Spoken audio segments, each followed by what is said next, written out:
Hello everyone and welcome to our June online auction. We're getting all our technical things in line here. If you can hear us, great. If you can't hear us, sorry. It's Mike Van Eaton here with Ed Squire, and we're going to get this online auction going in just 1 second. So please stand by. How are we looking there, Zach? Everything sounds good on my end. I Good. see you on my Oh yeah. on my eye collector. Is it coming up here yet? Oh, you know why? Hold on. Why it's not there? Just 1 second. Let me move over one. Hold on for you.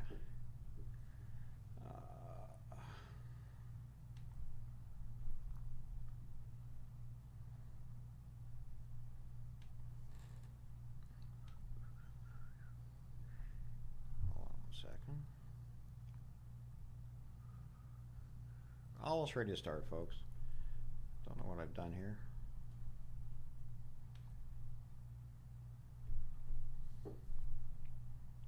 All right, well, we'll figure it out. All right, so as long as you see me, so folks, if you can hear me, say hello. And if you can't, don't say anything. This is a very fast-moving auction. You have about 20 seconds per lot. Once these lots open, you'll see a countdown clock. If anyone bids in the last 10 seconds, it'll reset the clock. Don't wait to the last minute, though. There's always a delay. And we'll see how that goes, and we're going to hang in here just for a little bit to make sure everything is running. So here we go. This is the first item right there.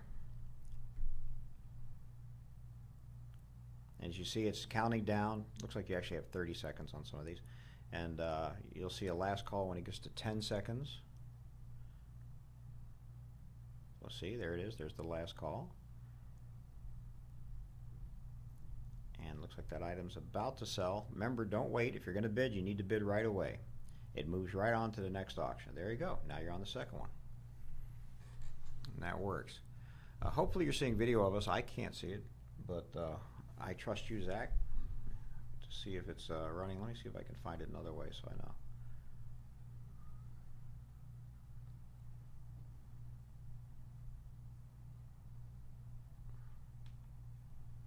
See if it's here. Oh, that just shows the bidding, and the bidding going right there on that 8mm film, which is actually pretty rare. How are you doing, Ed? I'm good. Let me send a message to people out there and see how that looks. Hold on one second. What are we seeing on YouTube? Oh, you're checking it out. All right.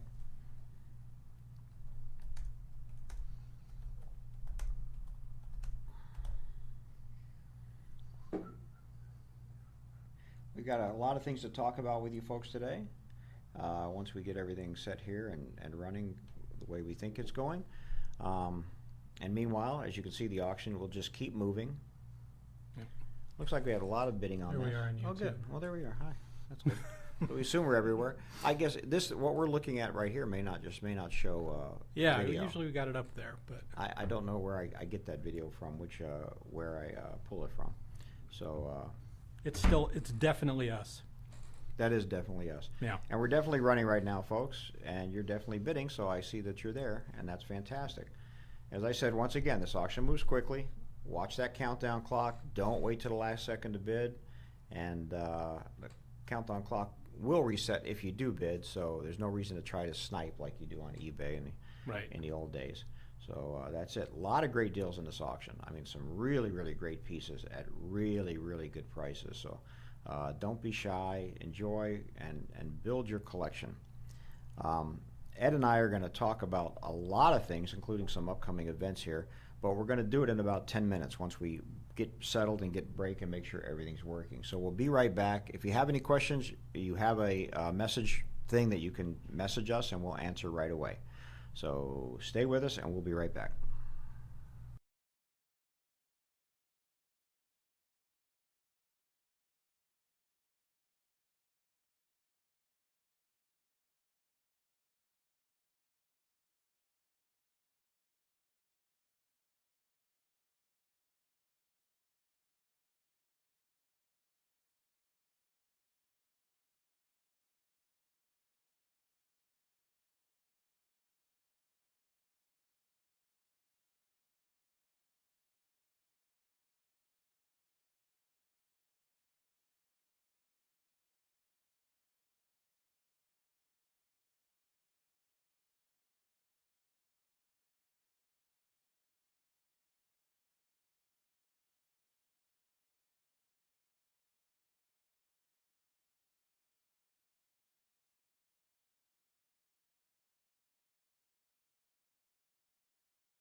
Hey folks, we're back, and thanks for all the great bidding early in the auction. It's fantastic.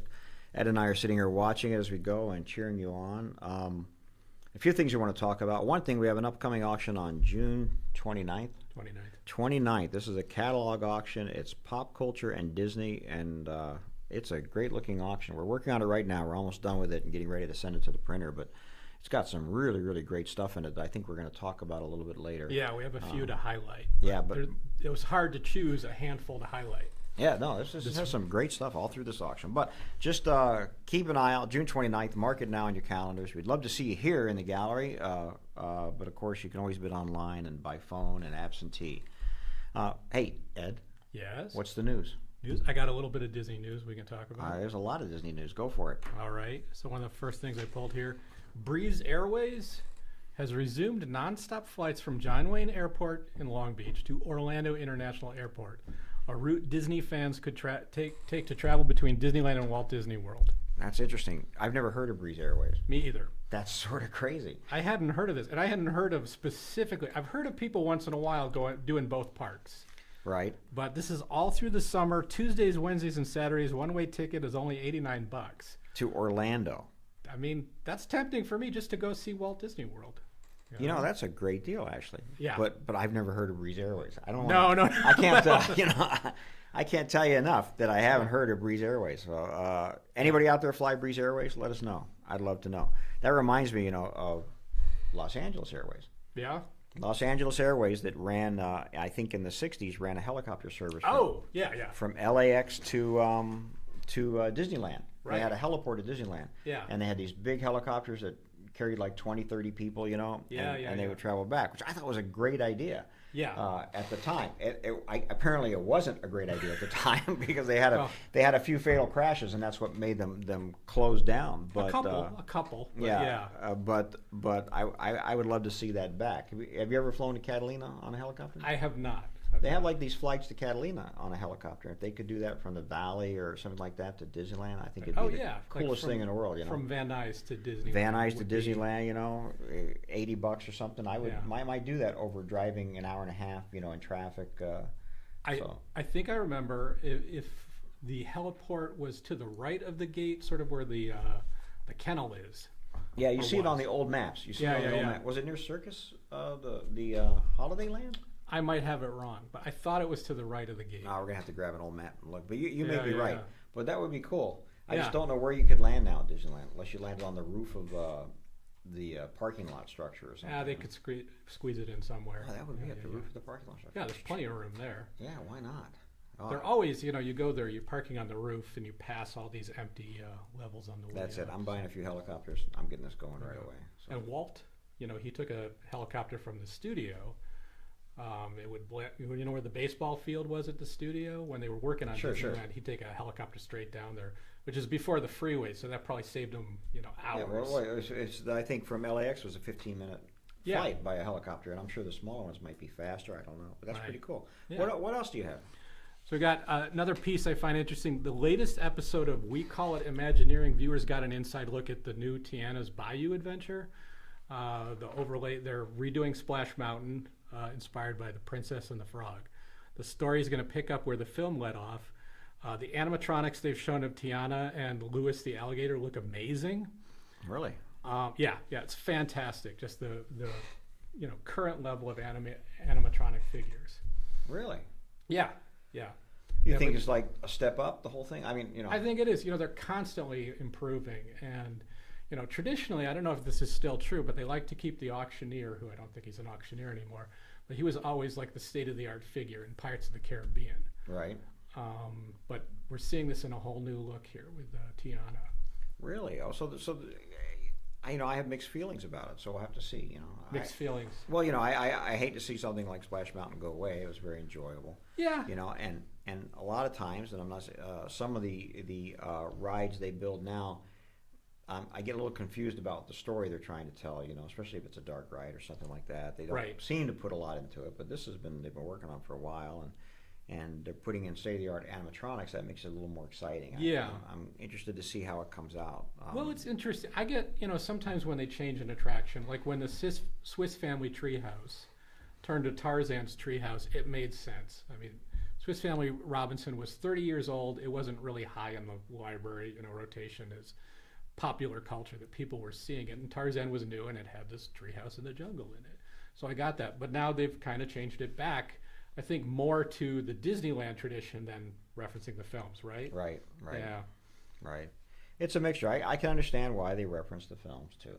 I get it. Yeah.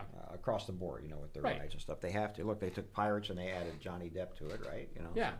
And I get it. It makes sense. Those films are really, really popular. Well- I tend to be a traditionalist sometimes, just want everything to stay the same, but I know that it can't, so. I mean, Walt was brilliant on opening day to say Disneyland will always be expanding and changing. It's like they anticipated that people would, hold how it was, in their hearts and push against change to some things. Yeah. Some things like Main Street, it doesn't feel like Main Street should ever change. No, it doesn't feel like that. I get worried, about Autopia, right? Yeah. They're going to change that now. Again? Well, they just announced it, right? The electric cars, I I didn't think. see that. Yeah. For sure. And I don't know. I was worried they were going to take it out, quite honestly. But, Right. I can be okay with the electric cars, I guess. But we'll see how that pans out and see what happens with that. But hey, the Yeah. park's evolving. Yeah. And that's exciting. Look, they put in the Star Wars land. And they had to take away part of the Rivers of America and redo the railroad and everything like that. That scared me, and it turned out Yeah. fine. I mean, I think it's still actually it might have improved the railroad some, so I think it's really nice. I haven't been on the Mark Twain since then.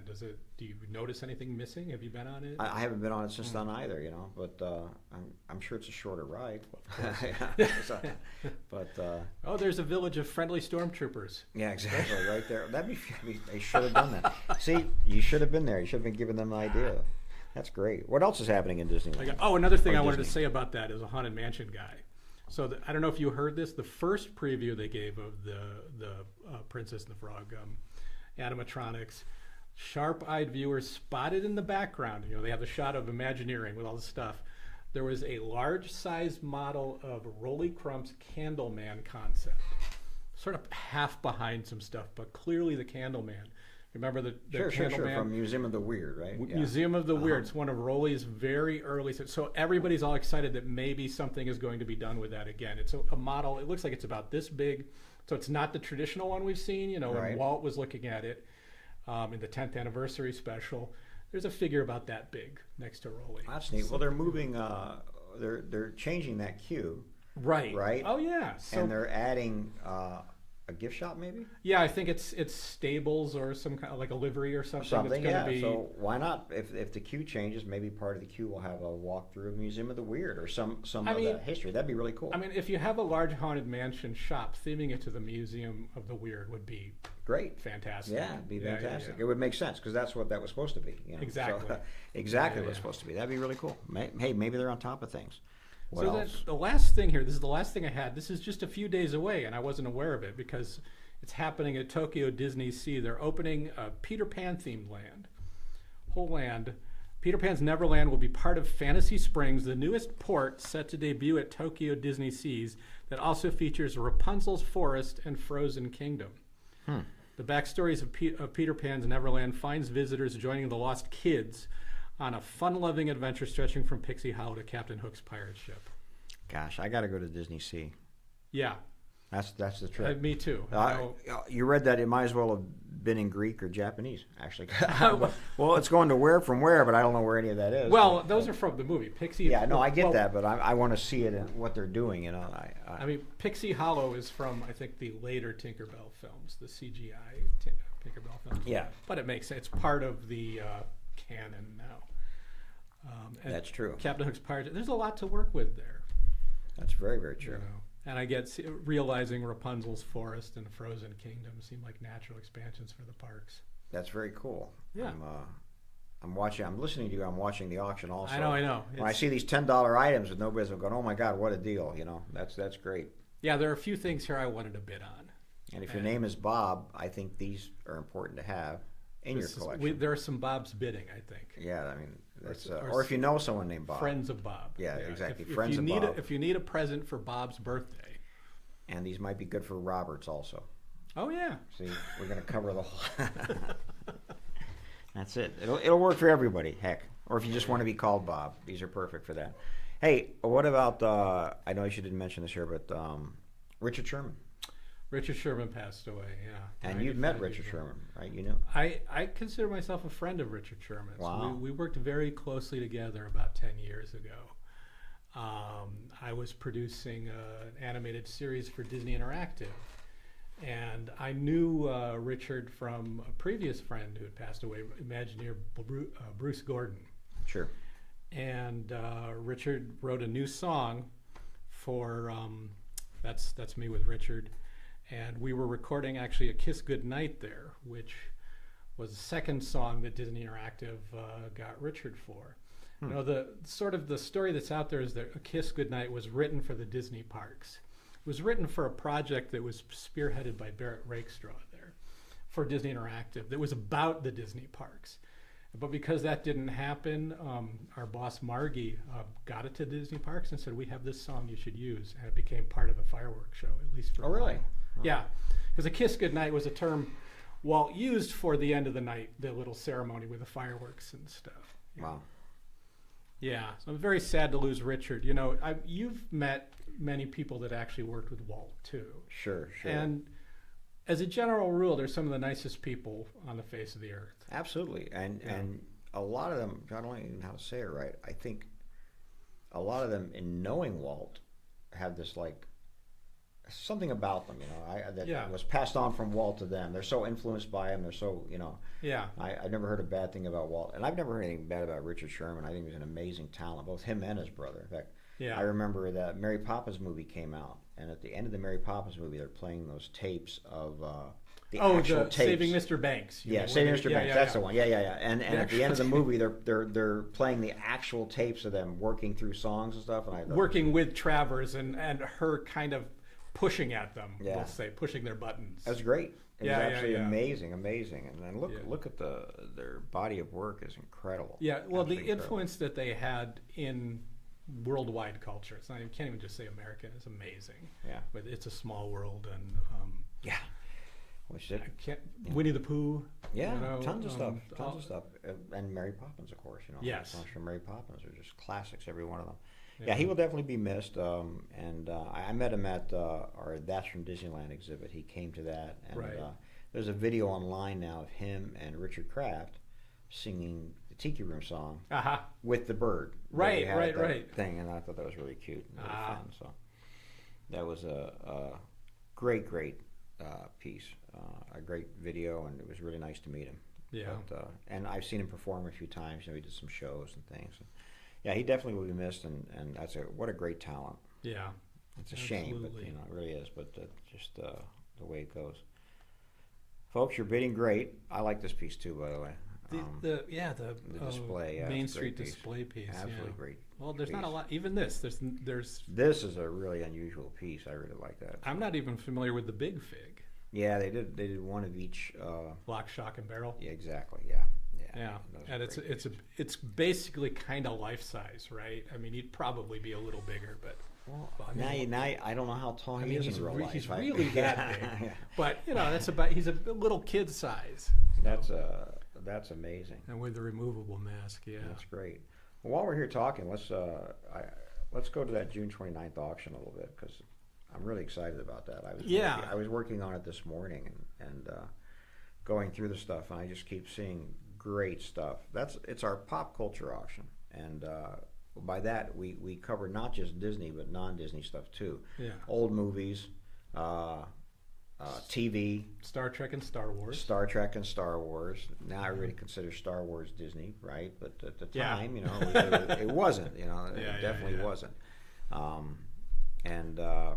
So I think that's a really exciting auction, and there's some key pieces in it. I think you picked out some that you like. I did a handful. Zach, what do we got from the? One of the lots is a Kim Weber Disney Studios secretary desk. Oh yeah, This is beautiful. There we go. Now you've had a lot of the animators' desks, but from what I could see, I wanted to ask you about this because we're writing the descriptions. Is this the first like clerical desk you've had? This is the first clerical desk we've had. Yeah, it's interesting. Yeah. We forget. Kim Weber designed all the furniture Everything. for that the animation building in 1940, right? Yeah. Which I think is pretty amazing that they would have one guy. You know, was he the architect too? Yeah. Yeah, just do everything. The building, the yeah. signage, the font that we see on the signs. Incredible. Yeah. So what we always think about is we think about the animator's desk, but what we don't think about is everything else they did. You Right. know, the side pieces and things like that. And this is one of them, and they're beautifully designed, beautifully built. This and, is a gorgeous, and it's a secretary desk, but it's 5 feet wide. It's like, you know, it's larger than you would consider a clerical support desk to be now. Yes. Right? I mean, Yeah, no, I think that's a fantastic piece, and again, it's the first one I've seen outside. You know, when they what was it, in the 70s or 80s when they did this? They took all that furniture out. You know, it had been in the building for 40 years. You know, and they took it out and they sold it to the employees, and that's how these survived. And, Wow. and some pieces, the chairs go for 5 figures. And the desk go for 5 figures. I think that's a great piece. Yeah. that desk is in beautiful shape. Looking at it closely, there's a little bit of scratch to the surface, like right where someone might have been writing. Right. And there's a little where the knees would hit the drawers. Like that's kind of it for Muse. That's great. It's beautiful. Beautiful. Absolutely What else great. do we have, Zach? We have an Alice in Wonderland concept painting by Mary Blair. Wow, this is one of my favorites I've seen of her come. Oh yeah, this is one of the Cheshire Cat. Yeah. Yeah, and that's a great Cheshire Cat. Yeah, very good. Kind of creepy and It's just what you want, huh? Yeah. And you can see it's early. You know, the character itself isn't there. Of course, she worked in her own style. These are more stylistic paintings than anything else. She's working on color. She's working on just style in general. But yeah, what a great piece this is, and another great talent from Disney that has really come alive is for collectors, and we're starting to realize how much influence she's had on the look of much, not only Disney but Disneyland too. So yeah, well, and people coming to revere mid-century design, and her graphic style is so iconic. oh yeah, it's fantastic. Yeah. Fantastic. That's a great piece. I forgot that was in this auction. Yeah. That's how many good pieces there are in this auction. People we're all handling kind of everything, so I'd say there's always about a third of an auction I haven't seen at all. So Right. it'll get up here and I go, oh, I didn't know this was here. Yeah, that's how it works for me all the time. What? Where did that come from? Yeah, We have a couple more, Zach. Yeah, we've got 9 figures of Disney Store display figures. Oh yeah. Well, they're not all being sold at once. Right. But, 9 separate lots. And this again, folks, June 29th. This is our catalog auction on June 29th. Beautiful auction. These Disney Store displays, ever since the stores closed, we've seen them show up, but they're usually really beat up, because they've been thrown around and stuff like that. The owner of these took, I guess, I don't know where he bought them exactly, but he picked just pristine pieces, and then he presented them in such a way, they're all on stands, they're all standalone, beautiful display figures from the Disney Store, and great quality on model. And I think there's a Scrooge McDuck in here that I really love, and seeing these reminded me what a big deal it was when the Disney stores first opened. Yeah. Across the country. It was right about 86, the first one opened, so around there. And they had these displays over the cases, basically all around the walls up high, were these little dioramas or, scenes with the characters. And, think about it. Before that, you kind of only saw that at Disneyland and Walt Disney World. Oh, yeah. And here it was in your hometown, No, they were incredible displays. Those Disney stores, when they first opened, were different. Well, at that time, Warner Brothers stores had been open. And Did they open first? Yeah, I thought they opened first. I could be wrong, yeah. but they were very successful. Right. Disney stores opened, I thought, after them, and I could be wrong. Somebody could know out there, but the stores were different. They sold a much bigger variety of merchandise, not just for kids. Right. They had collectibles. They had figurines like Walt Disney Classics figurines. Yeah. They even sold animation art, things like that. That's what I remember going into those stores for in the beginning. And over the years, it changed. It became more of a kids' merchandise and such. But in the beginning, when they designed it and they were using these figures more, those were amazing stores. I remember a huge variety of these great watches for adults at the Disney stores. They'd have a case with like 50 at a time. Yeah, no, those were great. Yeah. Absolutely great. And again, folks, I'm watching the bidding. It's great bidding. I appreciate it. This is a good lot also. So. Oh, yeah. See, that's one I haven't seen. Yeah. Wow. Well, you're not going to see it again. And we got one more, Zach, I We think? do. We've got one more. It's a Who Framed Roger Rabbit Oh. publicity publicity sale. I wanted to talk about this. You You know love I this love piece, this. yeah. I would buy this one if I could. I don't think most people get how rare this was, and I'm familiar with it from working in the photo library at Disney. So now, correct me if I'm wrong, but all the hand-painted cells of Roger Rabbit that were done for the animation in the film, he's a flat white, right? Yes. He's solid white, because the shading was added by computer. It was added digitally. Yeah. There may be some shading in certain lighted scenes, but for Right. the most part, yes, he is. It was done digitally. But these were created specifically for publicity of the film at the time. This is pre-digital. This is the late 80s. So this was for print and for TV.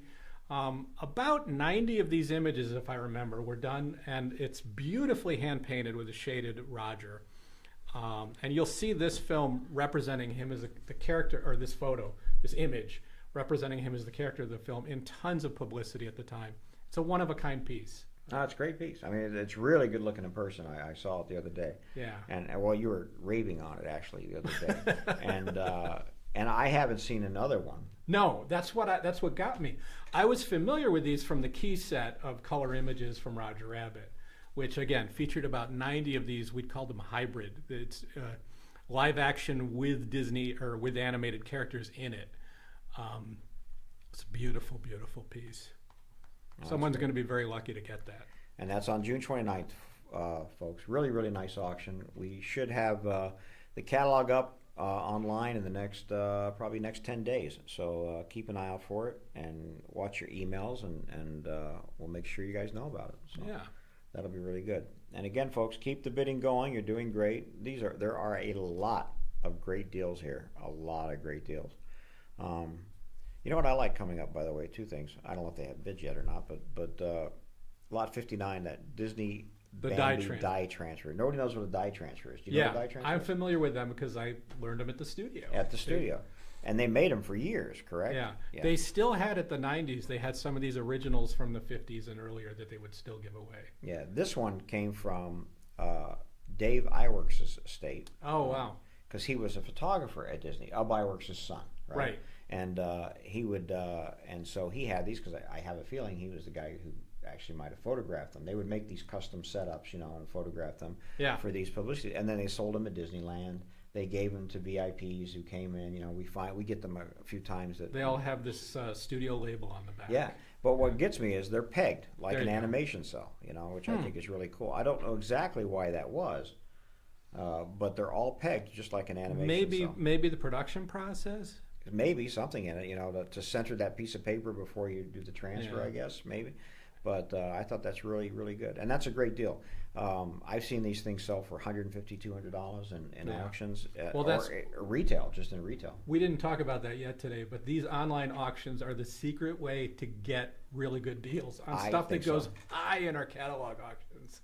I think they're great for stuff and in general, I think this is a great way to add to a collection or start a collection or get gifts for people who collect. I mean, I think they're really, really well. These Bambi sketchbooks are great Those are also, beautiful. and really cool. I've got it from a very reliable source that says that you might want to correct yourself. It is June 30th for the next auction. Is it? I can imagine. I can't believe somebody would tell me that. I thought it was June 29th. Well, what we want to do is we want everybody to be ready by June 29th for the June 30th. The same reliable source is telling me that it's June 30th. Well, you know what? I never look at my phone during the broadcast, so I bet you that reliable source. Well, we're texted trying to me get too, people to line up the night before. Exactly. To make sure they have their favorite But that's seat it. for the auction. Well, of course, all that will be corrected in the emails we send out when we get the catalog up, But Right, I think that's I appreciate the correction by whoever that reliable source might have been, but who's probably standing outside that door getting ready to pound on it right now. And these are beautiful too. I love storyboard art like this. Yeah, And I from do too. Dumbo, that's basically 80 years old now. All those classic movies, I keep forgetting how old they have become because they still are great. They're still relevant and they last, right? Yeah. They really make a lot of sense across the board. There's other pieces coming up I really like too. I just don't know what they are without. Let me, well, let's go to our medium list there. I highlighted a few lots that, as of yesterday, I thought are really interesting, but they don't have a lot of action so far that I wanted to talk about. throw one up there. Yeah, we've got lot 248, a Columbia sailing ship attraction poster. Oh, yeah, Yeah. these are great. So Yeah. this is interesting because it's an actual poster for the Yep. park, but it is not a 50s one. That's Right. the distinction. Because they've kept these designs. Bjorn, what's his last name? Aronson? Bjorn Aronson, yeah, who designed these in the 50s, right, Yeah. for the park. They have such a travel, kind of classic travel poster Travel look to poster, them. Yeah, yeah, which was style. the idea. You know, the idea is of these posters was that, hey, you can visit all these different worlds, these different lands. That was the Right. idea, so they made travel posters. But the style never changed. Right. Uh, Right. But what has changed, instead of silk screening them, nowadays they can print them on a more modern paper. You It's know? a paper, and it's basically digitally printed. I've Yes, seen that's them. They're- exactly what it is. But And this is what, if they were doing a new one in the park, it would be this. that's you know. yeah, oh yeah. This is an actual prop from the park. It's not Yeah. a print on demand or Right. anything like that. It's an actual poster from the park. It's not silkscreen like the ones from the 50s, but the ones from the 50s go for thousands and thousands of dollars. Exactly. That's To the me, big this trick. is a great way to own that piece. Yeah. I agree. Affordably. I agree. You know, I like these posters a lot. I love Yeah. the style of them, and this is a great style poster with the canoe and Indians, and I mean, just everything about it's great. Yeah. Before we move on, let's take a brief break, let the auction run, and then we'll come back and we'll go over some more things coming up as we get closer to them, and we'll go from there. Sounds good. All right.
Hey, Ed.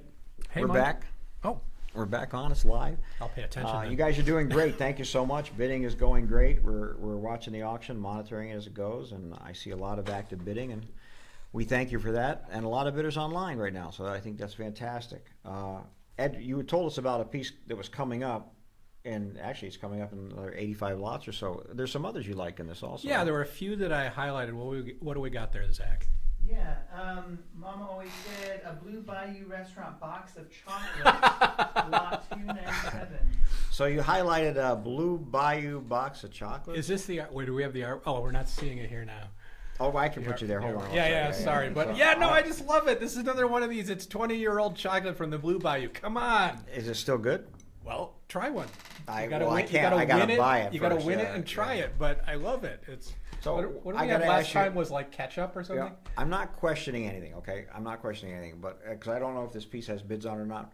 But as a collector, is this something you would buy and put in your collection? Well, that's tricky. That's tricky. I'm honestly not a fan of perishable collectibles, but I love that people collect them. That's funny. Yeah, I don't know that I would collect them either. Although now I take that. I've seen like we've had like from the 50s bubblegum, right? Disneyland bubblegum, or Right. there are bubblegum cards or bubblegum. So that I can see I would go with, you Yeah. know. But the chocolates, I don't know. I'll be interested to see if who's out there bidding, you know. And I've seen mints from Club 33, you know, that are probably 10 or 15 years old go. So what if you went to Blue Bayou the first time as a little kid, 20 years ago, and you remember getting these chocolates, and it's a fond memory, Well, and now you collect Disneyland? so what if I remember getting a churro, and that's a fond memory? I don't know that I would pick Well, up a churro. A churro from- would not. But these chocolate, maybe you remember that box. Maybe you got that box at the time. That's what I was saying. Oh, I see what you're saying. So, Yeah, it's like it. Yeah. Because I used to love the hot dogs at Disneyland, and I was Right. just thinking about purchasing one of those. You know, if a vintage hot dog comes up or something. Well, there's another one. I don't know if it's the next one, but I did highlight one of the Kevin and Jody, the ceramic popcorn box. It's a little later on, but I can go to that one if you Just like. because Yeah, we're bring on it that up. So kind we're of on that the subject. food. Yeah, I love this piece because it's taking that. I think it's the original design popcorn. Yes, it box. is. We've had the actual box before. You Yeah. know, a few times actually, and they're really rare. But I love that they made this like ceramic. Would you call this a vase? Or, I mean, because it's hollow and you could put something in it. Right? You could, yeah. It's just like a ceramic recreation, so it could be a planter, it could Yep. be a vase, but it's beautiful. And they also did a cup at the same time, right? Yeah, they The made orange- like a ceramic paper cup. I like both those pieces. I think those are both cool. In fact, Janine, my partner, has one in her collection, the ceramic cup. She has the ceramic cup. She really likes that one piece too. Yeah. But and it reminds you of the food at Disneyland. And you know, honestly, like you say with the chocolates, there are fond memories of food at the Disneyland. What's your favorite food at Disneyland? Just out of My curiosity. favorite food at Disneyland. Yeah. There's two that are my go-tos, but I just want to know what your go-tos are. I'm trying to think now. All right. It's you know. Oh, okay, so I always get a Dole pineapple whip. Well, okay, yeah. That is food. That's that- definitely my that favorite. counts in food. there. It honestly is. Yeah, I don't know if that's my favorite, but the other one I used to always love the clam chowder in the bread bowl from Lane Square. Another really good one. Yeah, those are some of my my go-tos. Absolutely. So if we had one of those from 20 years ago, which yeah, I might have to. I don't know. It's been bronze it or something, but Oh. I mean, I can remember those for a long time. And I always like the popcorn at Disneyland too. It's like super salty. you Yeah. know? Oh, I love that. yeah, well, that's what the ceramic box is a nice piece. Yeah, Now, if I can say an aside, I've collected fast food stuff from restaurants when I was a kid in the 70s. I have hamburger wrappers, unused, but wrappers from all the hamburgers and stuff that they had at Carol's restaurants in upstate New York What? in the 70s. And, you know, just all this kind of ephemera. I love that stuff. Really? Yeah. I don't know that I would. I'll collect bring in hamburger. my hamburger No, you don't wrappers. have to. I can imagine it. I've even got the fish sandwich. It's unused though. You know. Yes, I think it's unused. better if it was used. But Yeah. we had remember we had the McDonald's menu too from. Oh, yeah. That was incredible. Like a 1947 McDonald's yeah, well, menu. the first McDonald's menu. Yeah, I thought it was Yeah, incredible.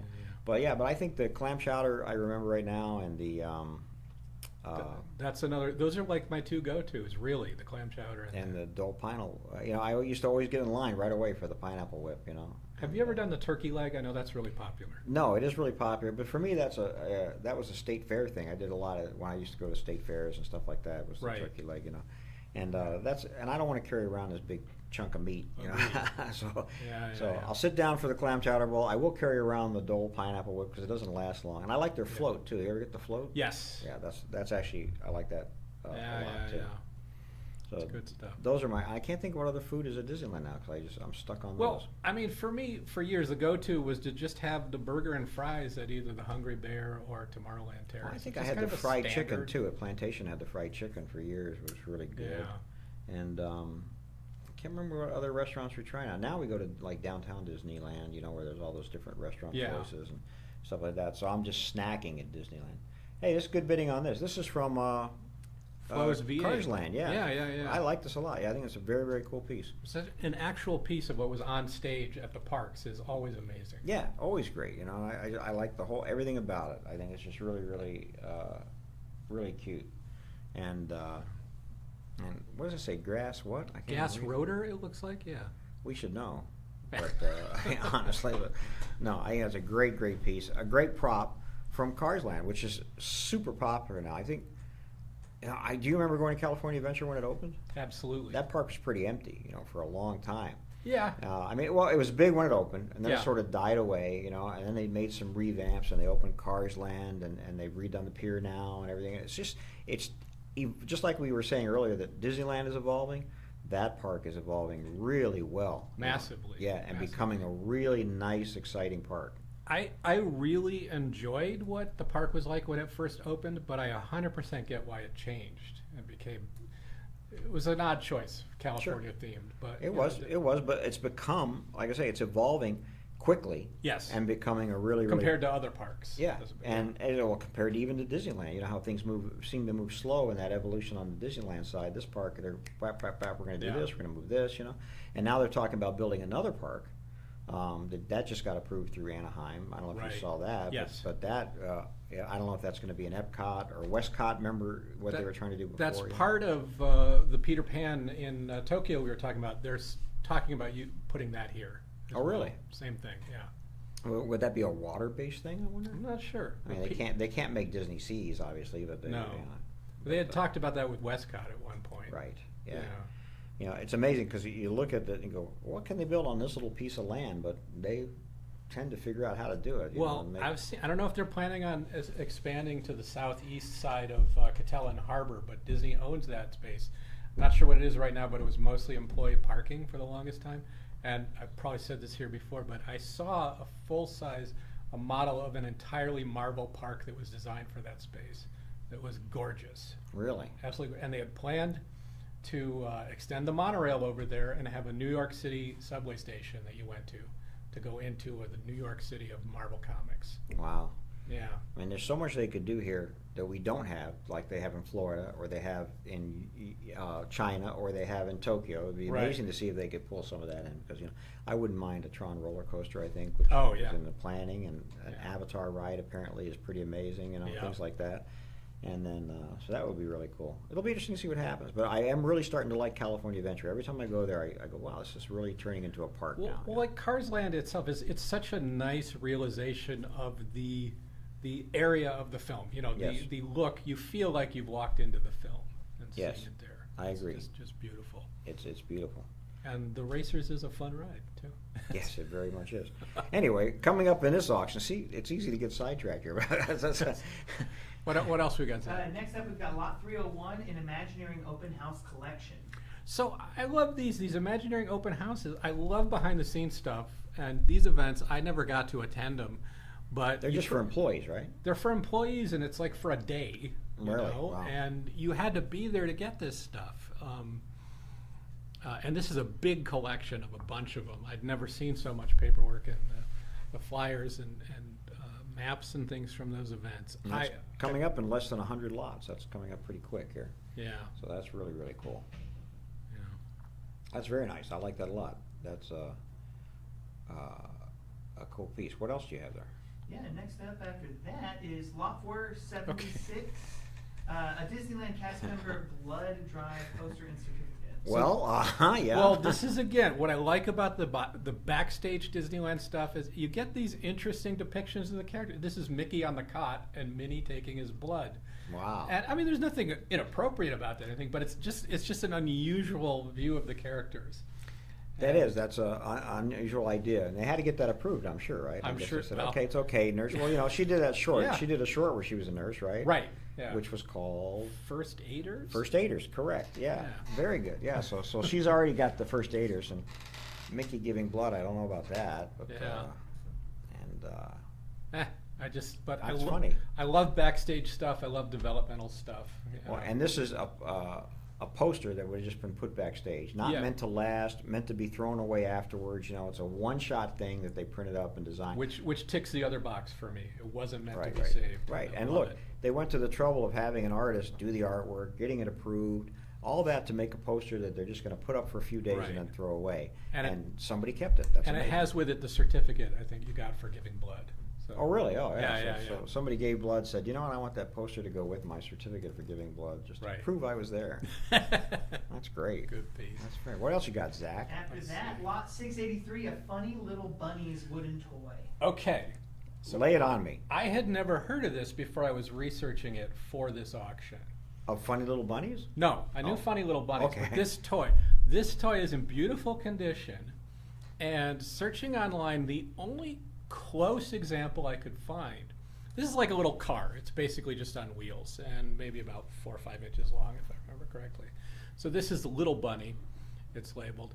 And online there's a photo of a big bunny figure that's slightly different, but obviously bigger. And that's on display at Walt Disney World in a Disney memorabilia thing. These are rare. These They are very rare, and it's a beautiful little piece. Well, I can tell you from experience, you know, and being in this business for a long time, a lot of the early Silly Symphony stuff is rare in merchandise. Right? Hmm. They didn't do a lot of merchandising on it. If you think about it, who was the star of Disney at the time was Mickey Donald, Mouse. things like that. So sure, you see Mickey toys, Donald toys, things like that. You don't get into these little silly symphonies, like especially like Funny Little Bunnies, which is a specifically themed one. You know, Easter. just like Yeah. you don't see Neptune or any of those other silly symphonies they were doing. Right. Those were done more for art's sake Mhm. and also experimental. You know, they use those silly Right. symphonies as they're starting to work towards doing their features. features. Yeah, so they can experiment with effects, so they can experiment with character design, things like that. And so they didn't think of these as being merchandisable. There's not a main character to them, you know. And yet still, there are pieces that got out. We see multi-plane paintings that Crevassier put out. Right. Silly Symphony Christmas lights I've seen, you know, which have Yeah. a bunch of different Silly Symphony pieces on it. And this is a piece, one of these pieces. And this is a fairly obscure Silly Symphony. Very much Easter themed, obviously, and just Right. a weird musical thing that just Yeah. happens. You know, there's not a really necessarily, well, there is a plot to it, but it's just sort of goes on with music, and that's it. So Well, that's it's- what I like about this one. It's rare, and for its age, it's in beautiful condition. That's a good choice, and that's coming up in this auction. It is. That actually looks like a piece that should be in a catalog auction, so that's great. That's Right. a very nice piece. Very, very cool. And while we're there, I love ceramics from Disneyland too, these old ceramics. I Mhm. see the teacups on there right now. I think those are great pieces, really worthwhile, and just sort of I don't know, they're just a great slice of 1950s, 1960s Disneyland when people would buy these pieces and put them Right. on their tables or put them out. I don't know if people use, I guess you could use these if you wanted it, you know, but I think these were wonderful decorative pieces and well worth it. You To know, have this well- nice little displayable souvenir of your Yeah, and this is visit. 6 pieces. That's a steal for $40. For $50, it's a steal. That's a great set right there. Wow. Congratulations on the person who got that. That's a steal. Fantastic. Now, Anyway, back to over there. What else you got, Zach? I've got 2 left. This next one is lot 753, a haunted mansion block puzzle. Okay, now you know I'm a Haunted Mansion guy, and this piece we've seen it before, and I just love it. It's really nicely designed, and it's the artwork from the attraction, and it was done just for the 40th anniversary, and you don't see a lot of them. I've only seen it here, to be You know, honest. I've always hated those because I could never do them. Oh, really? Yeah, I was like, oh, I can't get those guys. Yeah, they're- You know, you pick out the green side and then you do them all. It's usually there's 6 images. I believe there's like 6 different images you can assemble. it's just too hard. Okay. I'm just letting you know. Well, you know, That's those are always tough. I But, like them. no, those are great pieces. Actually, Like 'em. actually, the puzzles that were hard for me are the ones where remember the ones where you had a slide. There was Yes. one empty space, There's right? one and you yeah, had yeah, to yeah. slide things around. Those were so hard, man. Yeah. No, it's just not my thing. What are you laughing at? They're very difficult. Oh, yeah. You might as well be doing a Rubik's Cube as far as I'm concerned. I'm moving all that stuff around like that. It's just Well, I know the last one I highlighted is kind of a basic Haunted Mansion plush set, but it's a really nice piece. Yeah, lot 769, a Haunted Mansion Opera Singers plush set. So this is a large box shaped like a tombstone with these little stylized versions of the ghosts, and it's beautiful. And it's starting at $20. Yeah, you can't go wrong with those. I bet it cost more than $20 when it came out. Probably, You know, yeah. at Disneyland, sure, in 2018. That's fantastic. Yeah, Those are good. And like you say, you're a Haunted Mansion guy, and those are pretty good. yeah. So that's it, right? Those are That's- some of that's- those are the highlights that are coming up in this auction, folks. So please stay with us and just watch these pieces. And we're missing a ton of just great Yeah. pieces that are starting at $10 and $20 in this auction. And, Look at this Enchanted Tinky Room bowl coming up in a couple. Oh yeah, that's one of the Kevin and Jody bowls coming up for sure. Yeah. Anyways, Like I say, these are all great bids. I mean, these are the whole idea of this auction is that the stuff should be pretty affordable and pretty exciting and it gives you a way to pick up pieces without breaking the bank. breaking the bank. Yeah, we all could use that. Everybody should have a chance to further their collection. Yeah. I always appreciate it when I can find something that I want. That's not going to kill me. I'm actually, if you folks haven't been to the gallery, I'll just say real quick, I'm excited about it. We've been here how long? What are we, a year and a Over a year, half? yeah, over a year, and I've never almost? unpacked my office from the move. So. Well, if you see Mike's office in the series up for auction, do we go it's- in my auction? yes. Oh, I didn't know that. When you're talking about the catalog, at least, there's a point you're talking fine. about, we're getting like a catalog deck, and it's white. It looks like a prison cell, kind of, with a nice desk in it. It feels like a prison cell,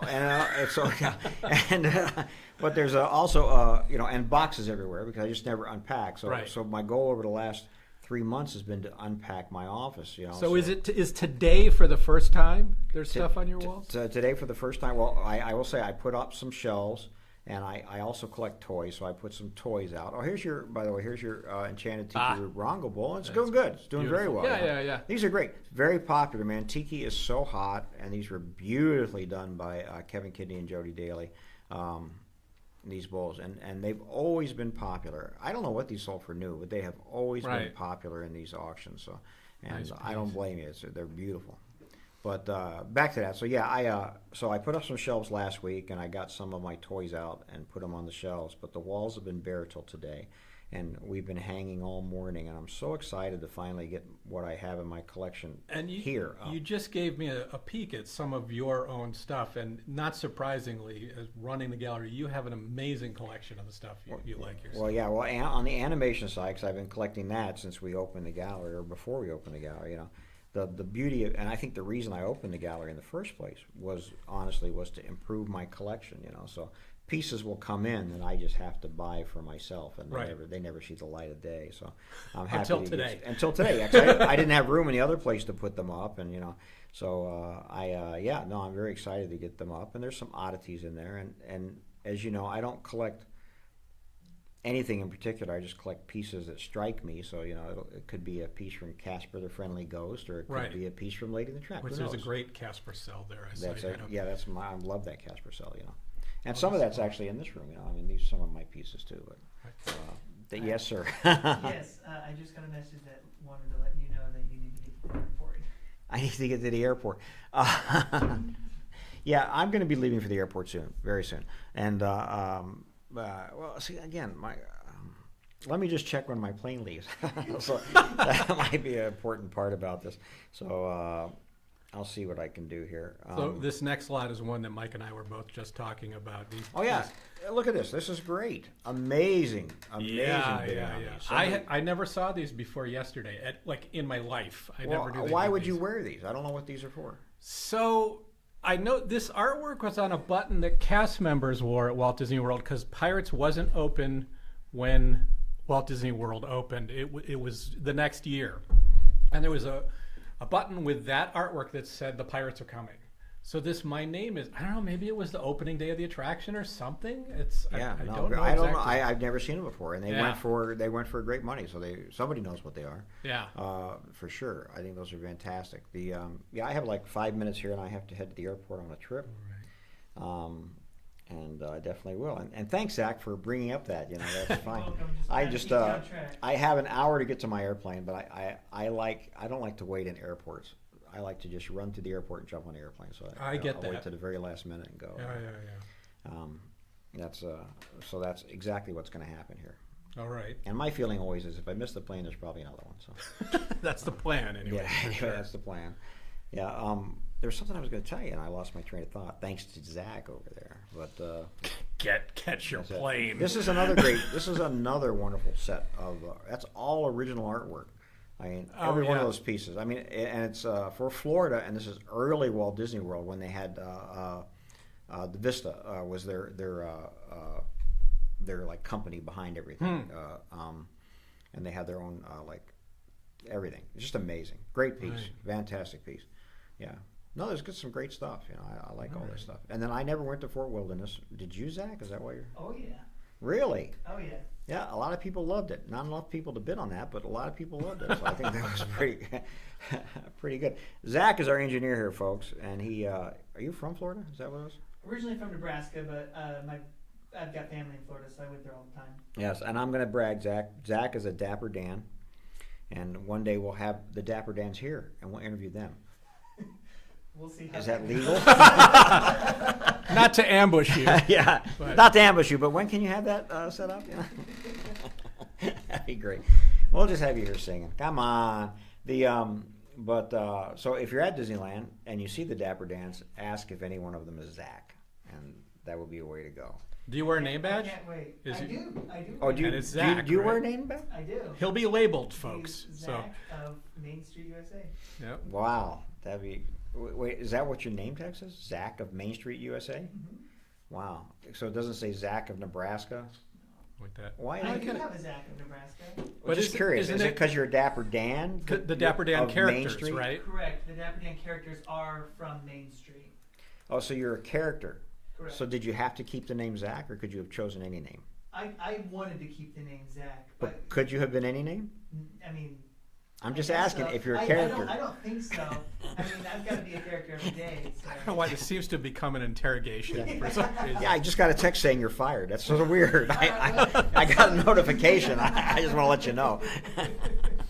So that's pretty cool. Yeah, that's it. So I will head to the airport. There were a couple things I want to remind people that the next auction is June 30th, not June 29th. That's a Sunday. It's a Sunday auction, and that's our catalog auction. It's very exciting, going to be very good. And the next month we'll have another online auction here like this. Also, I'll just mention this, and we'll talk about it another time. It is Van Eaton Galleries' 30th anniversary, and so we're hoping to plan some interesting things for the near future. We're coming up on the actual date that we opened up 30 years ago. Wow. Yes, I was 13 years old, and I decided to open a gallery, and it was sort of weird, but I was able to do it. Wow. Well, that's And great. at 14, I married my partner Janine, so it's also art. And so there you go. We started young, and we're going strong. But folks, we're going to leave, and then Ed will come back in a little while. So when we and- come back, it'll be just me and Zach here. And folks, if you have any questions for us or about collectibles or anything, Zach and I, you can put them in the chat now, and we'll go through them when we get back. And That'd be great. And keep bidding, folks. You're doing great, and I hope to see you all soon. Thanks so much.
Hey everybody, welcome back. Mike is on his way. So it's just Zach and me here Hello. for the rest of the auction. We hope you're doing well. We've got some great items going. We're seeing great bidding, so thank you. We got a comment, this is before we left. Only a 500 of this tiki bug exist. What a great find. Yeah, we've got some great limited edition stuff. And that's one of the nice things working here is getting to see this stuff and work with it and also share it with people who really appreciate it. Yeah, I mean, there's so many like amazing items, like, and it's really fun for me, and especially just because you and Mike are so knowledgeable about all of this stuff, and you know about it so well that even as a lifelong Disney fan, I'm still like constantly learning stuff from you guys. So it's really fun to at least get to sit in. Now, I know you and I have talked before, but I forget. Do you collect? What do you like to collect? I don't collect. I fear if I start to collect, I'll never stop. Now, but I have a feeling that you could say, I don't collect, but we have. You don't have anything that you've collected or anything? I guess it's more sometimes like personal, sentimental kind of stuff. Right. But actually, Gabe here hooked me up with a really cool E.T. Pez dispenser from the 80s. Oh, cool. So that's like the first like collector's item that I've ever purchased in my life. Oh, that's neat. And it's hanging up in my office with a little pin that he got Is me E.T. special to you? It as somebody who likes to write music for film, it's my favorite film score. Oh, that's cool. I love the movie. The movie's fantastic, but the music for it is something that I think is some of the best that's ever been written. And so I connect with it in that way, and I actually have a E.T. tattoo for it as well. Oh, wow. Yeah. So Gabe helped me connect with it in that aspect. That's cool. So I'll tell you, I got to see E.T. 3 months before it was released to the theaters. Is that right? This is when I was I was in high school in Syracuse, New York. And in the newspaper, there was an ad for a preview of some movie we'd never heard of, E.T. And my friend and I went, and my sister went, and it was like, well, let's go see this. We get to see Dead Men Don't Wear Plaid for free, because you'd pay one admission and you'd see the film they were going to show, but also this new preview weird thing called E.T. Which Dead Men Don't Wear Plaid was a movie Steve Martin produced, where it's him interacting with old black and white film noir scenes. It's like him and Humphrey Bogart and stuff like that. It's funny. But so here we are, completely unsuspecting. We see E.T. for the first time before anyone's talked about it or heard it. And we're blown away. Blown away. Yeah. And the lights go down, and Dead Men Don't Wear Plaid starts up, which is black and white, old-fashioned rain city scenes. And we're there like, can we see E.T. again? It was amazing. And we went to the opening night of E.T., which also was sparsely attended. Like, it wasn't until it was out and reviewed and people were, it took off like crazy. Yeah. And one item I have that I'll bring and show you is I have an E.T. Scotch tape dispenser. It's just like a plastic. I think it's just a plain plastic. Maybe the cardboard has E.T. on it, and it's on a card, so you could buy E.T. magic tape. Yeah, my wife actually just saw E.T. for the first time last weekend. We went and saw it at the Hollywood Forever Cemetery. Oh wow! My sister-in-law was in town for her birthday and Memorial Day, so we went and saw it. And afterwards was a drone show, and it just like kind of showed scenes from the movie while the credits and the music on the credits were playing. So like the credits were rolling, and above it was a drone show of just like very minimally animated like scenes from the movie. Holy cow! It really was very good.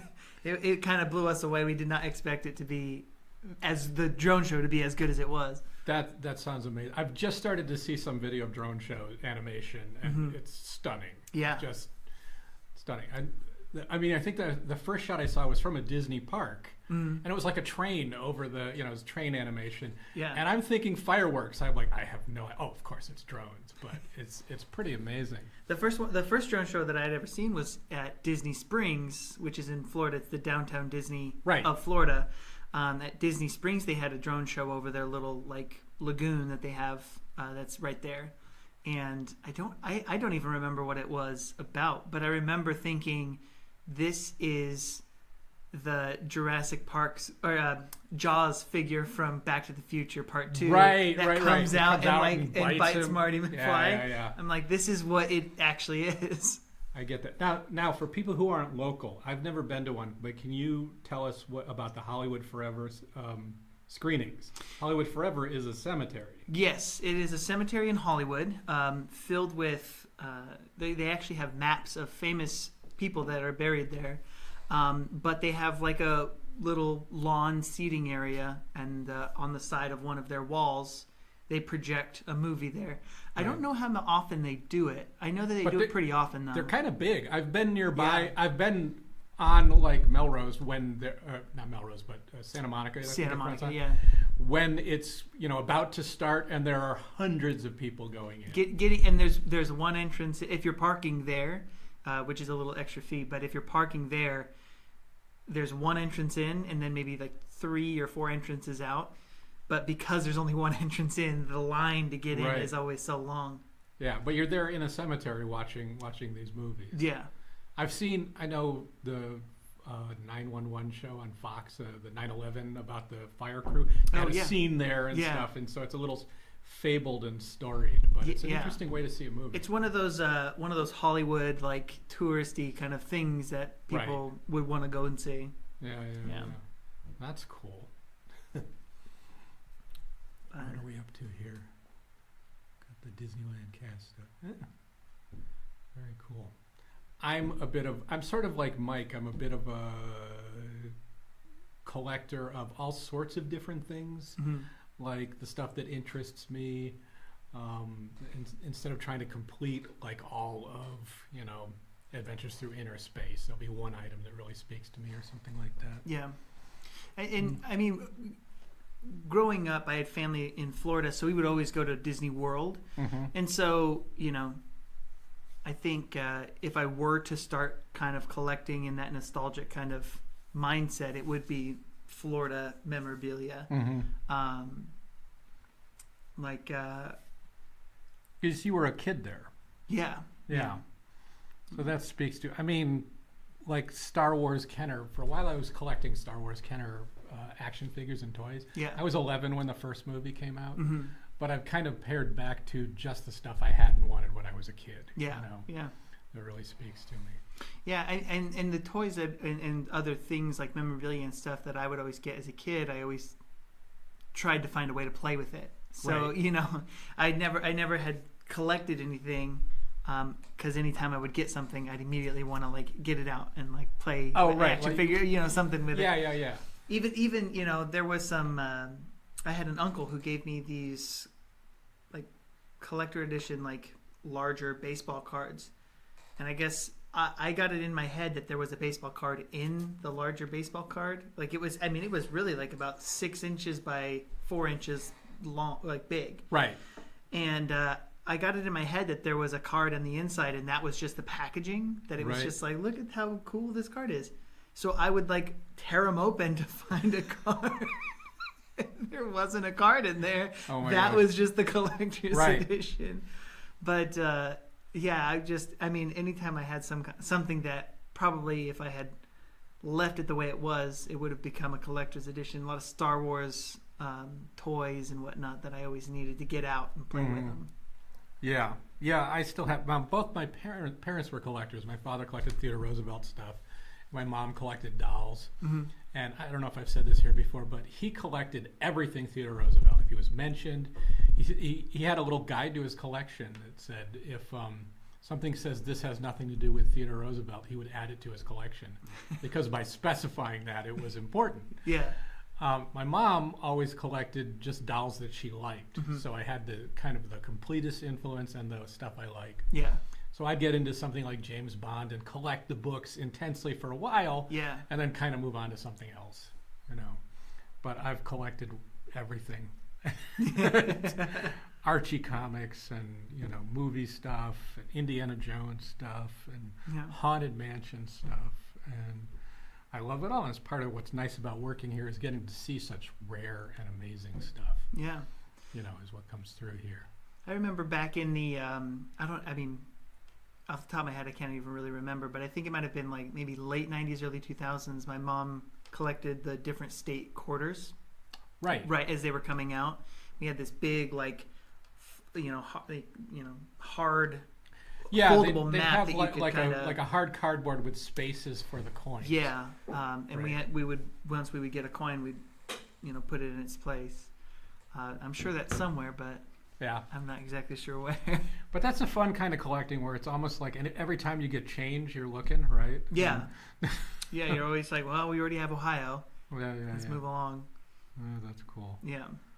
That's cool. We're going through a lot of the Disney employee publishings right now. These cast member exclusive booklets and things, which again are stuff that you don't typically, the typical guest never sees these. Yeah. So There was something. I was working at Disney World when we did our 50th anniversary for Disney World back a couple of years ago, and we got like cast member specific. Thinking about it now, we got like cast member specific brochures and stuff like that. right. That I was just like, thanks, and I put it in my book bag, and next thing I know, it's folded up underneath books and stuff like that. So I didn't even think to like save that kind of stuff. So the fact that people have actually saved that kind of stuff is great. Well, that's one of the intriguing things about ephemera, is the like definition of it. It's stuff that was designed to be thrown away. Yeah. But a lot of interesting design went into that paperwork and stuff. So we were joking about, my restaurant papers. I found on eBay there was a guy that was an employee at Carol's restaurant, and he said, when I left, I took one of every kind of wrapper we had and kept it. He was selling it on eBay for like $20 for the whole set, so I bought it. So it's weird, but it's like, they don't have mustard on them or something like that. Yeah. And I really like having it. I remember going there when I was a kid and, eating there all the time. So Yeah. that's kind of fun to see. And I just love, there's something about that it wasn't meant to be saved, and Yeah. it's neat. It's kind of like with the show up for auction. There was that one item. It was just a cup. It was like a paper cup from. It's one of the restaurants. Yeah. Right? Was it the Swifts or the Red Wagon Inn or something like that? I think it might have been Red Wagon Inn. Sounds familiar, but I just remember it, and I was like, wow, yeah, like it makes sense that is a collector's thing because now you can't find that. Right. And you're with the definition of ephemera as you're telling me is. It's just stuff that's meant to be thrown away, but the fact that it's here, it's like it's very cool. I have a few wax paper cups from places that I went as a kid. They're clean. Yeah. But it's almost strange to see them now that they still exist. Yeah. And we've had some lots. I don't remember if this was in the upcoming or last auction. I think it was. We had a lot of 100 unused Disneyland paper cups. Oh yeah. Like a box of them. From that first design, from the 50s. It was amazing to see it. A whole sleeve of them or something. Yeah, absolutely. So I'll throw out there if anybody has any questions for Zach or me, questions about the Dapper Dan. This will be the Dapper Dan Inside Hour. I'm happy. Or about collectibles or what we've got here. We're happy to talk about it. We're seeing some great bidding through here. So thanks for sticking with us.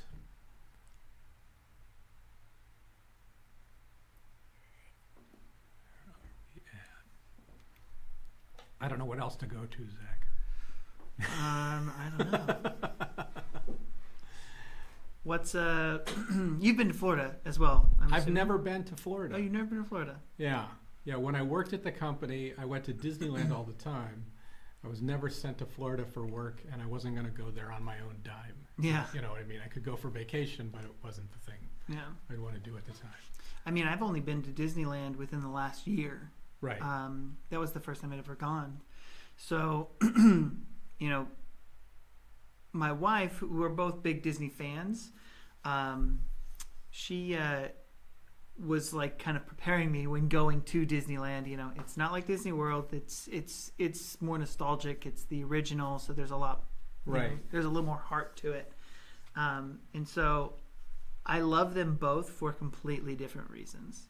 Yeah. And so it is fun to compare and contrast in the sense of just like where they were built and when they were built in the span of the company. Well, you remember what Tony Baxter said when he came here and talked with us. He talked about designing an attraction for Disneyland, it has to be charming. Yeah. Designing for Yeah. Walt Disney World, it has to be spectacular. Yeah. And that's a good breakdown of kind of what's the difference of the parks. You have Yeah. the same attraction, but Disneyland is, close and small and much more walkable.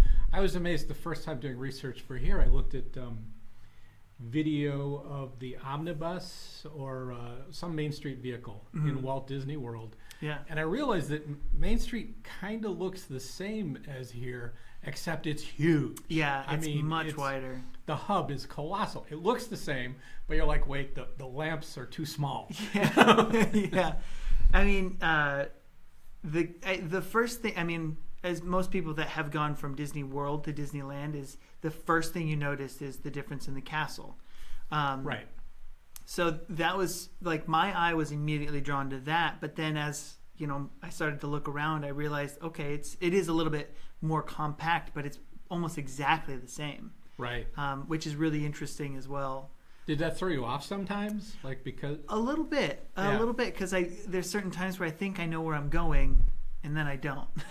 like unconsciously you think you're walking and you're like, oh wait, there's Yeah. Interesting. Yeah, I've never been to Florida. I'd love to go. I mean, when I was a kid, so in the early 70s, I was watching Wonderful World of Disney, and they were always televising, a day at Walt Disney World. I mean, it was brand new when I was 5 or 6, so that was a top thing there. Let me see, we got a question here. The promotional email for this auction said one of the guests might be 999 Happy Haunts. Anything like that coming up? Now, we didn't get our guests for this week, so I'm sorry. We're the only haunts here. Sorry about that, Lloyd. But I try to know a lot about the Haunted Mansion myself. I've written a few articles about it, and I talked about it up at the Family Museum.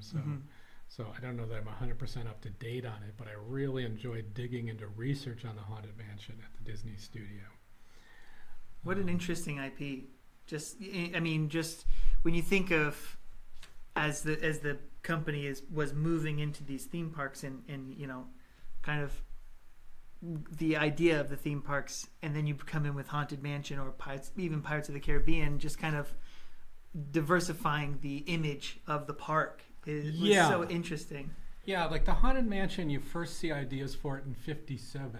About, I think 57 is when there was an article in a magazine or a weekly supplement that was called Walt Disney My Next Dream. And that's when he talks about the Haunted Mansion. I believe that includes Sam McKim's concept art of the well-known decrepit Haunted Mansion. And if you think about it, like 10 years earlier is 1947, and they're doing the package films like Fun and Fancy Free and those, and it's a far cry. That's a big change happened then. They started doing live action production. You had Davy Crockett happen in there. Yeah. The company was changing and growing a lot, like crazy lot.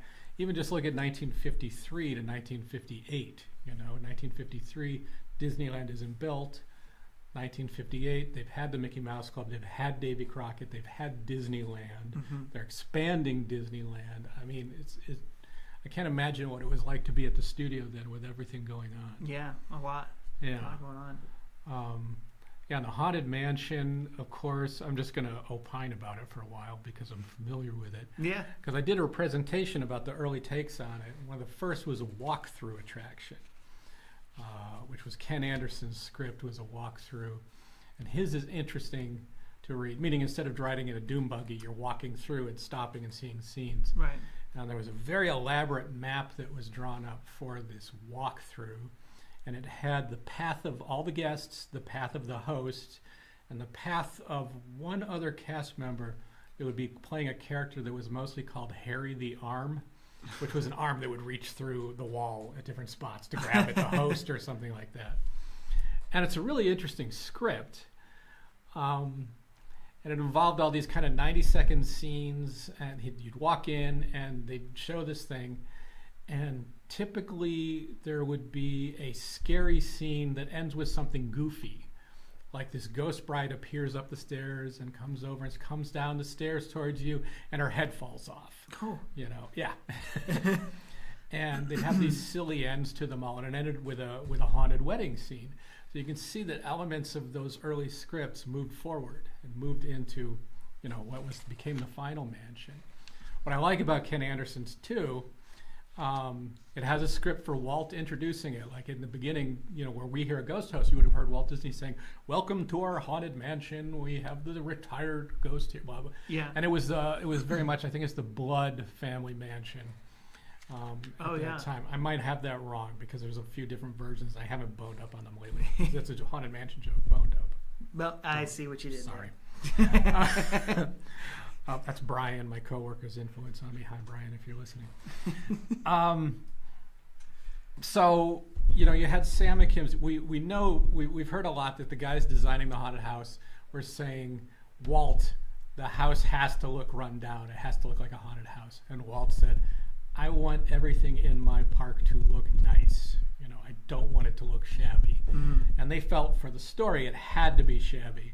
So in Ken Anderson's script, there's this long thing about how, okay, from outside you don't see the house.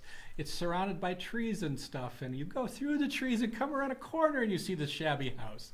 So they were really trying to serve up their, like, it's gotta be shabby take on it to Walt, and he didn't go for it. And of course it's fine. It's become iconic. The look of that house is like a beautiful, stately New Orleans mansion, which one of my coworkers recently went to New Orleans, and she showed me, I forget the neighborhood, I'm sorry, but there was a neighborhood. She said every house here looks like the haunted mansion. Yeah. And she sent a photo, and it's like, yeah, it fits right in there. That's something that my wife and I always talk about, is that the set design from Disney parks is like, we went to Germany for our honeymoon, and we're walking through this town in Germany, and we're like, man, this looks like Disney, like the Germany Pavilion in Epcot.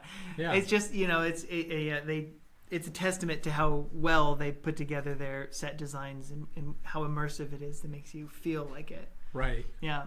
Yeah. Yeah. It's an amazing design, and the attention to detail in the design is of course fantastic. I'm trying to think. So I outlined 3 different scripts for the Haunted Mansion. That's hardly all there was. But the second script was Mark Davis's, and that was written. It was written in, I think it was dated 63 or 64. And when did the ride open officially? It opened in 69. Okay. So, but around 1964, again, I don't have the date right in front of me, is when the facade was built in the park and sitting there. Mm-hmm. So there was about 5 years that there's this attraction that looks finished in the park and going, nah, it can't open yet. You know, so the mansion would look done. It was right, like, but they didn't know what was going to go in the ride building yet. And of course, there were rumors that it had opened and it was too scary, or somebody fell in a snake pit and was injured, and all kinds of crazy stuff like that. But the main one that I heard was that somebody had a heart attack, so they had to close it and rethink how they were going to do it. So, but this was, of course, they were still coming up with it. Just all adding to the allure. Right. Well, how tantalizing is it that you're at Disneyland and there's the Haunted Mansion, and it's like, no, it's you can't go in yet. Yeah. There it is, though. But Mark Davis's script, so this, basically it looked like he wrote this right after they would have come off of working on the World's Fair, which was this crazy, sprint, like to finish Small World, and I think they had 9 months from start to finish to finish design and install It's a Small World. Mm-hmm. That was the last project Walt took on for the fair, as a kind of a surprise when they were already working overtime to finish Lincoln and the Ford exhibit with the dinosaurs and everything. But Mark's script is interesting. I love Mark Davis as an artist. He's probably my favorite Disney artist. His concepts for Haunted Mansion and Pirates and all that. But his script is sort of written like somebody who doesn't want to actually write with a written word. It was sort of a little like he kind of gloss over stuff. I'm not saying anything wrong with it. It's just his style. Yeah. And his script started from exiting the elevators. So he didn't talk about the outside at all because it was already basically completed. It was done, or at least planned. And you come out of the elevators, and it was a retirement home for ghosts. And his take on it was still a walkthrough. They hadn't locked the Omnimover from the fair yet as the idea for some reason. But you had a host that was walking through, and there was a seance that was not a ghostly seance, but there was a fortune teller who, from the sounds of it, would have been an actor, would have been a cast member playing a character. And his take on the scenes, these were all funny scenes that ended with a scary element. So they're kind of the flip of Ken Anderson's scary ending funny. And it all centered around this one ghost being the worst of them all. They were all there, but there was one ghost that they were the most afraid of, and about him coming at the end. So he kind of flipped it. I don't remember what the resolution of it was, but it kept building up to, oh no, we're going to see this worst ghost. Yeah. So his was interesting. And of course, they didn't go with a walkthrough. A walkthrough Haunted Mansion would have been really hard to operate because I saw this in, the Queen Mary in Long Beach. They do a haunted tour. And they have some scenes. It's basically that kind of plan. You go into some place, they talk about the history of this area, then they have a ghost effect or something like that, and you move on. Well, if the Haunted Mansion relied on clearing each one of these scenes every 90 seconds so that the next group could move in. Yeah. And what I saw was they'd have a scene and it was scary, and some kid would get scared and and not want to go on. And the host is like, okay, move on, which is not a very Disney guest feeling experience to have to do. Yeah. That would likely still happen even, at Disneyland. It could be spooky for a little kid. Yeah. So I could see a walk-through Haunted Mansion would be hard to manage on a scale a Disney park would require. Yeah. Of course, with the Omnimover that basically moves at a set speed, it's one of the higher capacity rides at the time that it opened. Yeah. I mean, even today, it's still like the gold standard of guest turnaround for a ride. Right. Yeah. Right. And what would be the other far end would be like the submarines, I think, because it's a very small amount in each vehicle for the whole time. So the last script that I outlined was Exitensio's, which is very interesting. Exitensio, another Imagineer artist. And his script was written in 1968, which is very close to when it opened. Yeah. And it's really interesting because it fits the attraction as built. Like the scenes are all there, but there's a story added to it. I mean, there's not too much of a story to the mansion as it's existed recently. It's kind of atmospheric at the front. That's all I think it's Claude Coates designs. Yeah. Just kind of atmospheric and spooky, and then Madame Leota summons the spooks, and the happy haunts have heard your call. And we have the ballroom scene and all the ghosts coming in that, and then you're out. Yeah. But there isn't a particular story. But he added this element that was kind of taken from that worst of it all, where there's a couple more ravens. The raven was the key of the story all the way through. And the raven wears it was a locket or a necklace. It has some kind of weird spooky thing it's wearing. So there'd be a raven in the stretching room at the beginning, the stretching gallery. And the ghost host calls it out. Oh, beware that raven! They signify an omen of ill. I don't remember the exact. I'm not going to pretend I remember the script. And every time he appears on the help coffin, help. Yeah. He's got that on.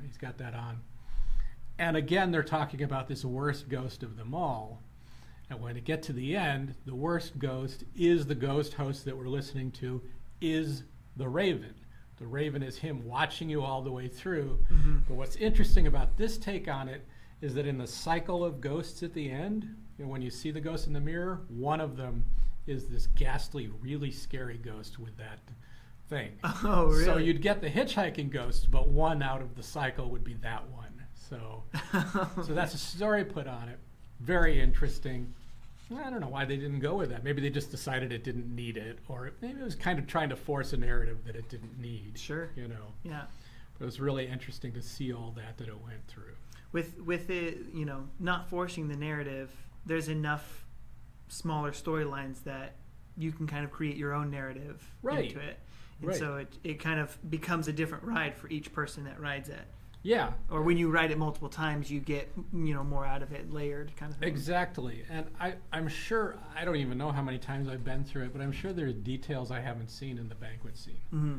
you Yeah. know. And of course, one of the key ideas of Disney attraction design is that you don't see the full cycle when you go through. Mm-hmm. Ideally, if you're not stopped for loading or unloading a wheelchair or something like that, you're never at a scene long enough to see it get back to the place you entered. Right. So that gives you this feeling of it being more, and I want to go back and see this. Yeah.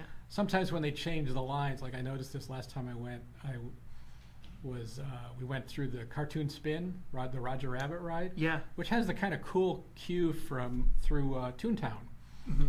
But the way they've changed how they have people waiting if you don't have the Genie Pass, we were standing next to Baby Herman going through his cycle like 2.5 times. Oh, Which yeah. I'm like, that's not the way this is designed. You're not supposed to hear all that. And it made it kind of frustrating. Yeah. But it's part of the design.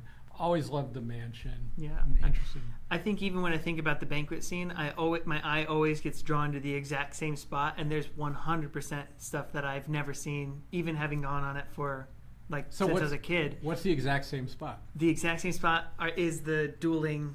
Yeah. The dueling portraits up top. I always looked at them, and a friend of mine who is a cast member told me of an intentional hidden Mickey that's in that. Yeah. Which is the placement of 3 plates on the table. Oh, is that right? So I think it's still there. And she said if it's not there, she always puts it back. But I had a friend once tell me that, at least in the Florida one, I'm not quite sure about in the California one, but the ghost that's playing the piano, the sheet music that's on the piano is the Mickey Mouse March in a minor key. really, That's what I've heard. that's crazy Yeah. interesting. This friend worked there for a little bit, and Could so read music. Yeah. No, seriously. Well, I think it's it's almost like an initiation when you start working there, as you kind of go through and get a tour of the ride to figure out where you need to go if something goes down or whatnot. Right. They kind of give you these little tidbits of, well, that is the Mickey Mouse March in a minor key, or this Right. is that, and that kind of stuff. Like this is there's a bird and we actually have a name for it, or there's this is a ghost and we have a name for it there, or whatever. So Right. that way everybody's on the same page whenever they talk about stuff. See, that stuff's interesting, and even though I know the Haunted Mansion and have researched it, and I've been lucky enough to walk through at night and study it. Yeah. There's things about it that the cast members there know working the attraction that I will never know. Yeah. And I think that's great. That makes it an interesting. Almost sounds like a pun, but a living attraction. Yeah. It's new and different for who's there when it's going on. Yeah. Well, and because it's been around since '69 here at Disneyland, there's just been, generation after generation of people that have worked there, that it's just passed down. It's like Legacy. Yeah, it's like a legacy of connection to the ride. Right. It's just, Yeah. Well, I'm sure there's spots in there. I did see at Walt Disney Imagineering in Glendale. One of my friends who worked there showed me once. There is a circuit box on a wall, and I think it's a light switch that is labeled Haunted House, and it's that's left over from when they were doing the Haunted Mansion effects there. Oh yeah. Which that goes back to I got to interview Rolly Crump once. Mm-hmm. And he was talking about developing the mansion effects in the 50s when they were doing it in the animation building on the studio, before there was an Imagineering in Glendale. Yeah. So it really goes back, to the company's roots, so to speak, at the studio. Yeah. Where are we at? Disney Gallery. These are beautiful prints. You see a lot of the great Imagineering artwork that was adapted into prints and sold through the gallery in the 80s and 90s. So that's a good deal. Yeah.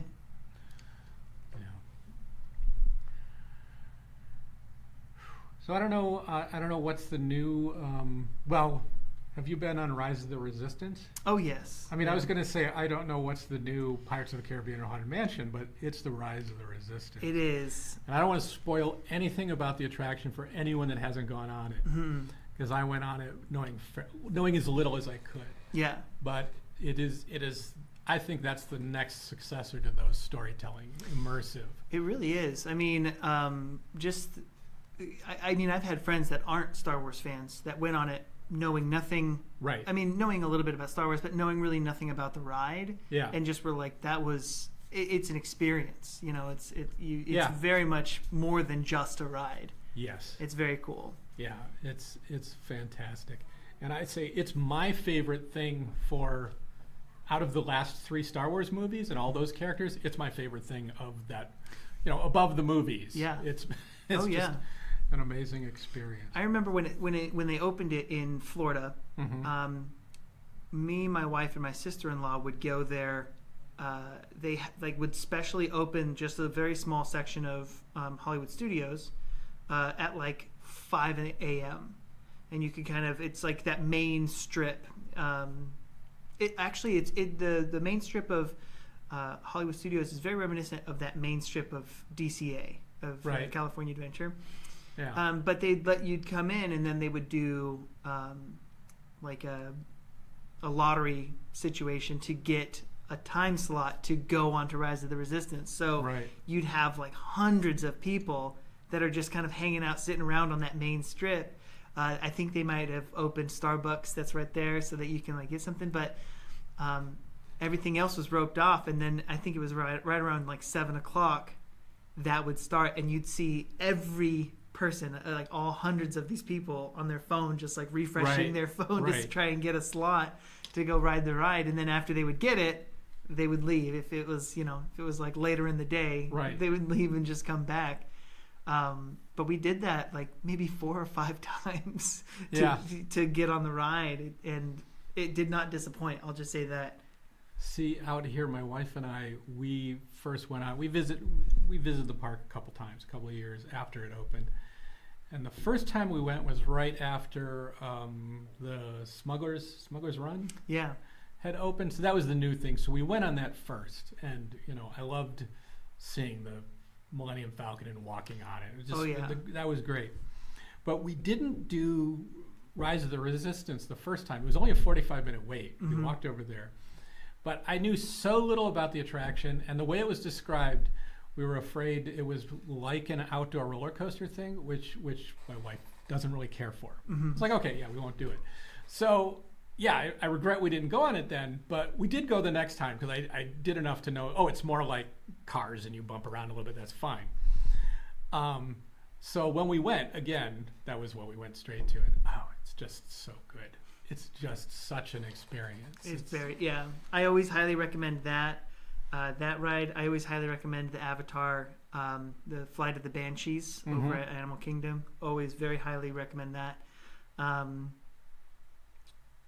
Yeah, I mean, both of those are both very much experience type rides. Just the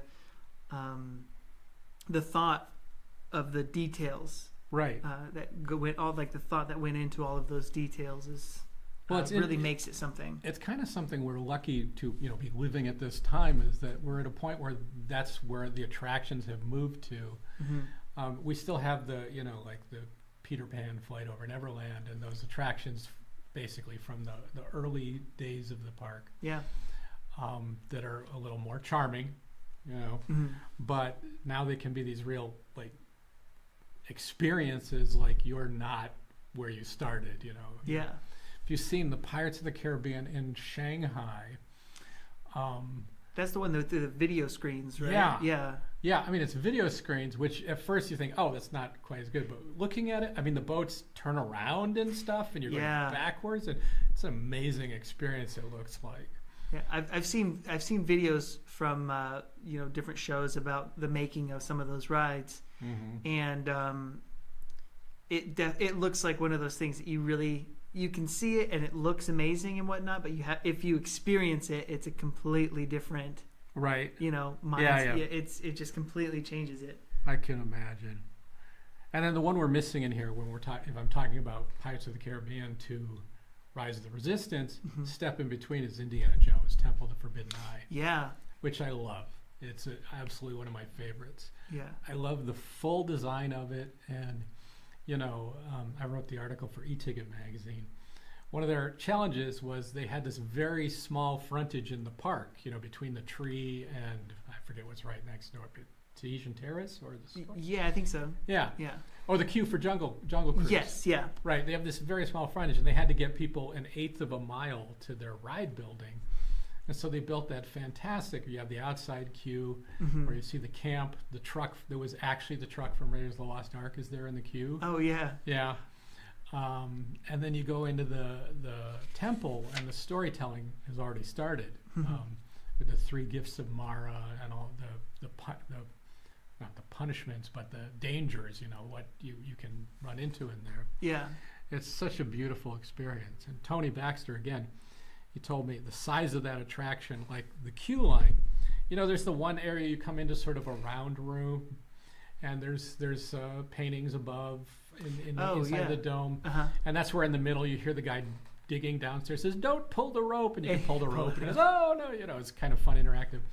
He said that's basically the size of the Pinocchio entire attraction, the Pinocchio Dark Ride.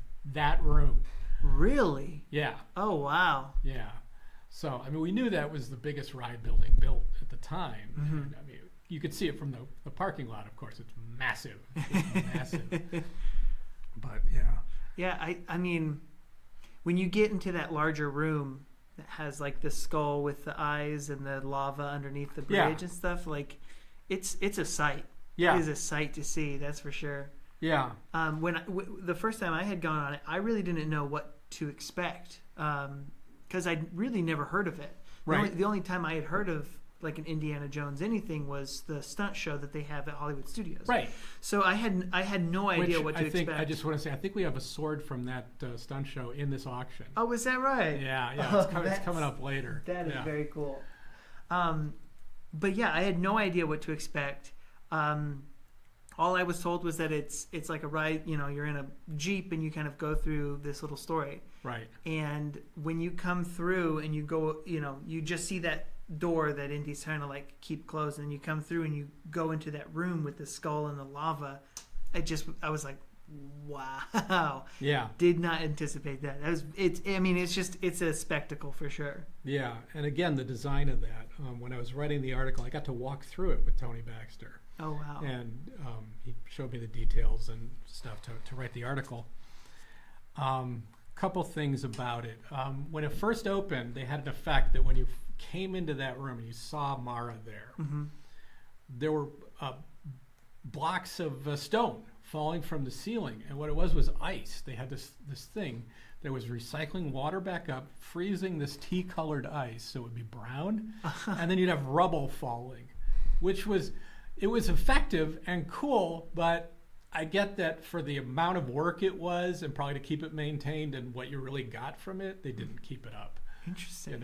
But I remember seeing that for sure when I first went through. I went to early previews. As soon as you could buy tickets for tonight, everyone who goes to Disneyland gets to ride it once. Yeah. I went. And walking through, the entire pathway is a smooth road. All the movement is built into the Jeep. Right. The wheels are level, and it's doing this on top. Yeah. But I kind of didn't get this till Tony talked me through it. So we walk up the ramp there past Indiana Jones on the right, where he's holding the door. Get out of here! And you turn towards Mara, and it's going down, and you're going down a flight of steps, which I don't remember if I caught that before or not, because the Jeep goes kabunk, kabunk, kabunk, kabunk, kabunk. Oh, right? Interesting. Yeah. And you'll notice it now that I told you that. Next time you go, you'll kabunk, kabunk, kabunk down the steps. But you'll never see this because it's not what you should even be looking at. But the ground is painted so that it looks like steps that are faintly illuminated by the glow coming from Mara ahead. Oh, yeah? And when we're walking through, it really threw you off being on this slope. It was so well painted, is what I'm saying.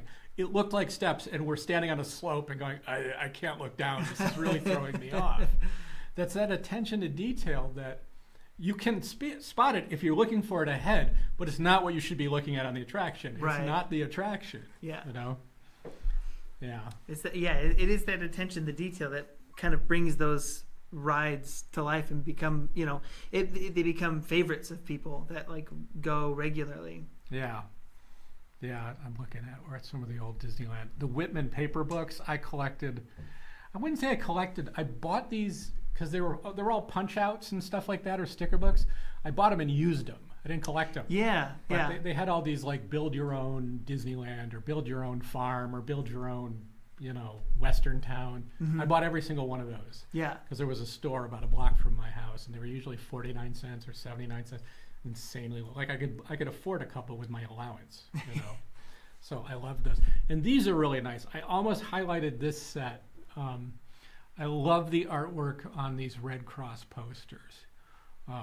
Kind of like the blood drive, Yeah. you know, that I highlighted there. Hey, Well, there we speaking go. of blood drive, there you go. Yeah, and it's got a bidder, so I really like it. And there you see the certificate has the same artwork on it, so that's a nice set. You know, that is something that's interesting, is seeing these, you know, characters in situations or in stagings that you would not normally see. Yeah, That Yeah. of like Mickey getting his blood drawn or something like that. it's not anything inappropriate, but Right. it's something that's just for cast members. yeah, You know, and it has that almost a little wink to you as the viewer or the participant. Like, Yeah. oh, you're on the inside. You get to see Mickey and Minnie. for right, the- yeah. You know, Mickey donating blood. It's like, what blood type is he? You know?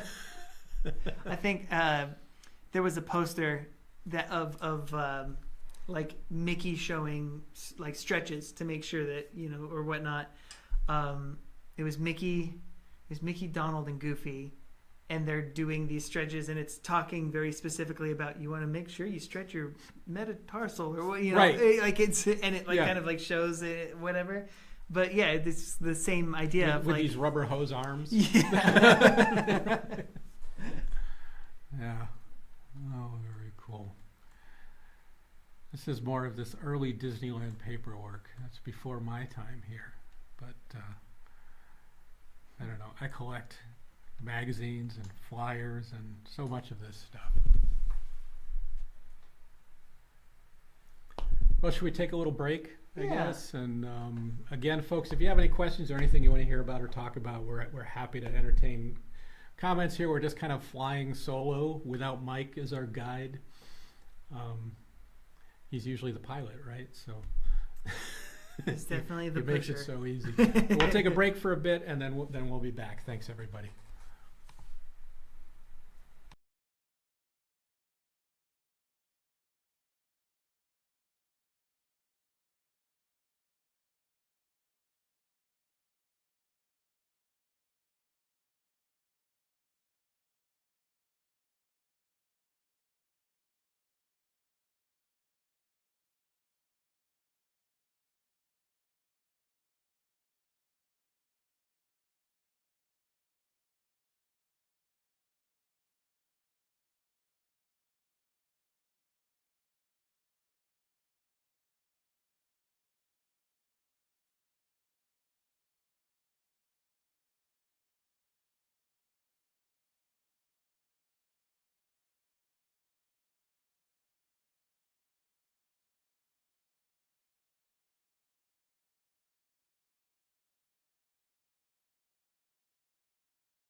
And we are back, and we have a special surprise guest host, Janine Van Eaton. Hey, Hey, how are you doing? good. How are you? I'm good. I'm glad to see you here Thanks. instead of right outside where I usually see you. It's funny. Yeah. So the gallery, it's the 30th anniversary of Van Eaton Galleries, Yes, this year. and you and Mike founded it together. Yes, 1994. That's 30 years. 30 years ago, yeah. Yeah. So you're a collector yourself, right? I am a collector myself, yeah. Okay. It's a dangerous thing to be married to somebody who likes to collect also. Well, we were just talking with Mike about his collection. He's got amazing animation collectibles, and I'm Which is gonna- really mine. No. I was gonna say I'm you just confided me that one piece in his office was really yours. Well, he says it's his, but it's mine. But, Okay. So we'll Okay. fight about that. Yeah.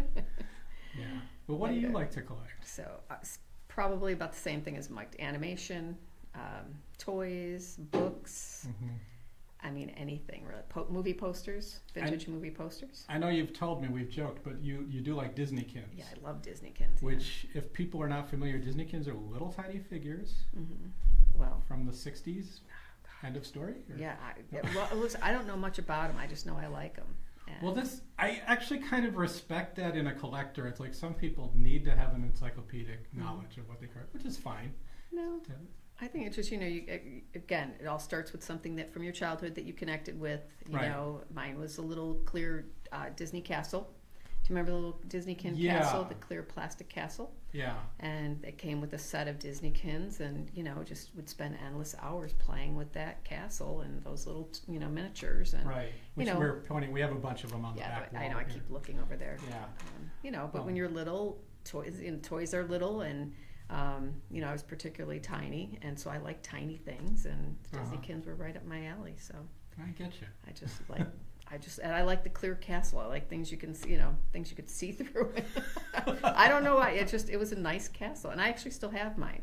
Oh yeah. Yeah, I still have it. Oh, that's cool. That's cool. That's I'll have to bring it in and maybe put it together and put it in my cabinet or something. right. As long as Yeah. Mike doesn't say it's his. Well, we definitely know it isn't his. But that's like I have my original Star Wars, the first 12 action figures they came out with the collectors will know what this means. The early bird mail away envelope display. So that's what my dad got for me for Christmas back then, and I still have it. And I would never sell it or trade it away. Yeah. So I know what that's like. I have a few Disneykins that I kind of inherited from my older sisters too. So there were Okay. always a few that I still have.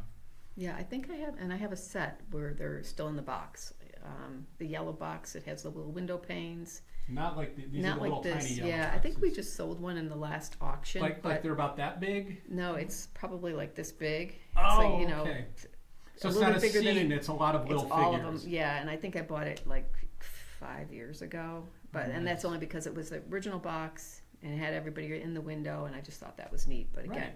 it's packed away. I got to pull it out and Yeah. put it on display someday. Yeah. I get you. I get you. Yeah. So I wanted to talk to you about, because we're always talking about the auction side here, which obviously I work on the auction side. Mm-hmm. But the Van Eaton Galleries is a place you can visit daily and buy. Yeah, it's an actual brick and mortar store, and here on Ventura Boulevard, just west of Laurel Canyon in Studio City. It's open Tuesday through Saturday, 10 to 6, and it has everything you could possibly imagine from vintage movie studios, animation studios, cartoons, commercial cells. I don't think we have any in stock right now, but things as early as Gertie the Dinosaur from Oh, wow. I always want to say 1917, but I think it's earlier than that. Yeah. Everything from Gertie the Dinosaur to Keeper Elf commercials. So, Right. I mean, Well- it's, all the studios. Yeah, and there's some items that are in the auctions are also in the gallery, and so That's some true. things you can buy right away. at Yeah.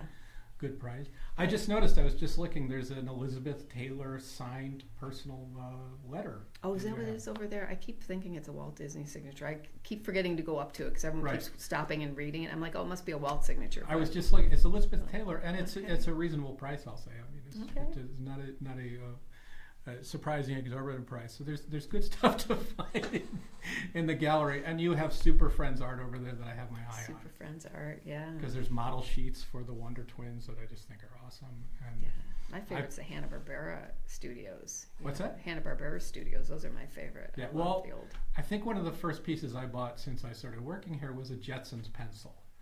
It was a background character. There's a doctor from a Jetsons episode that I just remembered. So when I saw it, I wanted to have it. So I bought that. And with my background being so much Disney, I'm much more drawn to Hanna-Barbera and stuff because I worked with it so long. Okay. I just worked with so much Disney imagery. Is that mainly where you've always worked associated with Disney, or have you ever been to any of the other studios, worked with any of the other studios? That's interesting. That's actually a good question. I worked for Paramount Theme Parks a little bit when I first came out to Hollywood. Okay. I was doing research for Top Gun and Days of Thunder roller coasters, which were built and included pieces that my research had contributed to. Wow. I honestly can't remember. It's like I feel like I forgot I worked at something on Warner Brothers or something like that. But I was at Disney for a very long time. It was like 21 years total. Wow. Yeah, we never talked to each other. So. We actually don't. And I'm sure there's so much information. It's like, and I know we've talked about little things here and there, but we've never really delved into our backgrounds. Yeah, much. Because we worked together, but it was actually in the up for auction when we were in Burbank. We were both in the little office up front. That's kind of when I really sort of got to know you and work with you the most. It's funny because you'd already been here a while. Yeah, we've been here like a year. I hide in the office, don't I? But we were talking a lot day to day then, you know, which was a great time. I recommend the series Up for Auction for anybody who hasn't seen it. That's how we met Zach. Yeah. And it was a lot of fun. And I say to our coworkers and Shelby and stuff, I say I love that we had that interesting a time and we have this record of it in that series. It's nice that it's documented. Yeah. Because for the last 30 years, I've been horrible at documenting the history of the gallery. There was a time period when we were doing a lot of shows and artist shows. And shows with the studios and things like that, panels. And we did have a really nice woman who used to work here, Nicole. She used to videotape everything, her and Gabe. And I do have those tapes somewhere. Someday I should get those converted. They were much better at documenting what was going on. But like as far as pictures, we were just always too busy. It's kind of like, I make the analogy like the gallery was our baby and there's 3 of us and somebody had to take the pictures. So it was always me taking the picture. So you'll only see Mike in like a picture of something in front of the store or me in front of the store. You'll never see the 2 of us together. The 2 of us together, I'll make a point. Coming from my photo library background and corporate communications at Disney, I'll keep in mind to get photos of you and Mike together. Okay. So. Yeah, like yesterday you asked me to find some art pictures from the archive, and I actually found the box. And again, I've always been a horrible photographer, but I'm finding pictures of me and June Foray, but it's darkened. I know it's me and June Foray, but I wouldn't put it on a video screen because nobody would really be able to tell. But it's like, I was very young back then. June was very young back then. I was like, oh, look at that. it's really nice to. Right. And that's when we used to do a lot of collaborations, and then just mixers. People come on in. We're gonna sort of showcase like voice talent artists tonight, or Rocky and Bullwinkle show. We did a great Rocky and Bullwinkle show one time, where June showed up, which was really nice. I think even Rosemarie showed up that night from Dick Van Dyke, right? Yeah. Who I just love. Yeah. I remember seeing her here in studios. Yeah. So, we've just been really bad about documenting that, just the history of the gallery. So. Right. We'll see. Maybe we can dig something up. Maybe we can convert those tapes or something. I'll keep in mind. I've been photographing the events I've been at since I've been here, and I'll keep in mind to maybe just shoot a little video. I found looking back, even just having a 10-second video from some event is it's really great to have that and save it, have it to look back on. Yeah, great. Yeah. I don't know. I forgot. I was just going to ask you something. Yeah. Well, we were talking about the gallery, right? And how just the selection of things that we have here, and like you said, things that are sometimes in the auction you can find in the retail gallery prior to them going up for auction, and then sometimes a lot of times they'll be cheaper than what they end up being in the auction. I mean, it's not the auction item; it's another copy. Duplicate. Yeah. Right. Yeah. So it's a great place to come and visit, and I try not to look at too much on my lunch break because I'll end up spending my paycheck in the gallery. I know. And I have a fair amount. Yeah. Well, and that's my problem too. I'll look and I'll be like, I didn't know we had this. Right. And it's hard. Well, sometimes we're here. I say that there's about a third of each auction that I think I see it all. Yeah. But the other writers or someone will work on it, and then something will come up. I'll go, oh wait, that's really cool, and I didn't wait. What? It's Yeah. dangerous. I've stopped myself from bidding in the auctions that we're working here. Last time I bid, then I talked about the stuff I liked, and everybody bid up on it anyway. So now I just try to profile Yeah. the good stuff. It's hard though, Yeah. because if you're like me, there's always some genre, something, some medium that I'm attracted to, like ceramics, Oh, love right. ceramics, love paper, paper goods, love wrapping paper, bags, like Right. who want, Oh yeah. I just love that stuff. The first time I saw is it Bluebird shoes from Disneyland, Oh, did which we you? have one in here. I just thought, because it's ephemera again. I was talking about I like the stuff that was designed to be thrown away, Right. and it's just a retail bag with this kind of cool '50s design to it. I was like, I kind of want that. I mean, Yeah. yeah. I know my favorite, what we've had in here is that Tinkerbell wrapping paper. It's the green. It's a classic. We took a couple pieces one time and we framed them up. I don't even know if we have any left, but Right. I don't know if I saw that. it's just the color. It was the color of the time, that aqua green. Right. I don't know. It's just the old simplistic Tinkerbell on there. Yeah. It's just the green with white and a little bit of gray. Right. It's just very simple, but it's beautiful. Well, that's like there's some early Disneyland bags. I think they're from the '60s, but you'll know what I mean. They're kind of real, like fluorescent, rainbowish, like with the pattern to it. It speaks to such a time that existed. That Right. it always draws my eye. I think I myself, as a collector, I try to find something more obscure to focus on. Like I'm trying to find stuff from the Circle 7 animation studio. Do you know what that is? No. That was that was an animation studio at Disney. They were the ones that were trying to make Toy Story 2 before Pixar was bought by Disney. Remember, there was a point when there was a little dispute between Pixar and Disney. Disney ended up buying them. Anyway, so there was a Circle 7 animation studio in Glendale that was very short-lived, and I'd kind of like to find a button or something from them. So I set myself an impossible goal so I could still afford to buy lunch. But what we're lucky about is working here, we get to handle and see this stuff and sort of have it for a while. Yes. We get to like deal with it for a while. And then it goes off to a good home. Someone else who's going to appreciate it Yeah. as much as we do. So. Yeah, Mm-hmm. that's it. Yeah. Zach, any questions for Janine? How did you and Mike meet? Oh, How wow. did we meet? See, I wouldn't go there. No. Yeah, I don't think you want to go there. Well, we did meet through this business, so I can say that. I was actually working at another animation studio. Well, I met him prior to that when I was doing independent art consulting and selling. But then a year had passed, and I was working at a studio developing an art program for them, just sort of like what Disney was doing, distributing artwork to different galleries around the United States. And I sent my little promotional package to Mike, and then of course, he saw it, and he's always got great ideas, and was like, this is a really great program, but it could probably be better. So we met and had lunch and talked about the program and the artwork, and really the rest was history. We just hit it off. So we became fast friends after that lunch date, and then the rest is sort of history. So. Very cool. Yeah, that's Or- the short version. Short version of the scandal. No, I'm just kidding. Well, wait a minute. I'm No. just kidding. I'll jump to something we all share in common is the Up for Auction show. What was that like for you doing the reality show, having the reality show shot? It's you and Mike are the stars of the show. The rest of us are in it, but you're the stars of the show. Well, I think originally I wasn't supposed to be. I didn't want to be in it because it's really, I'm sort of more the back end in the business, and Mike is sort of the person in the front of the gallery who everyone knows, and so I think I had to be sort of not convinced, but Coerced. talked to about the importance of the show and documenting something, a collection like this, and the process behind the collection and the business. So it sort of agreed to be on camera sort of a little bit later after filming started. But it was interesting because I wasn't used to having people in our space.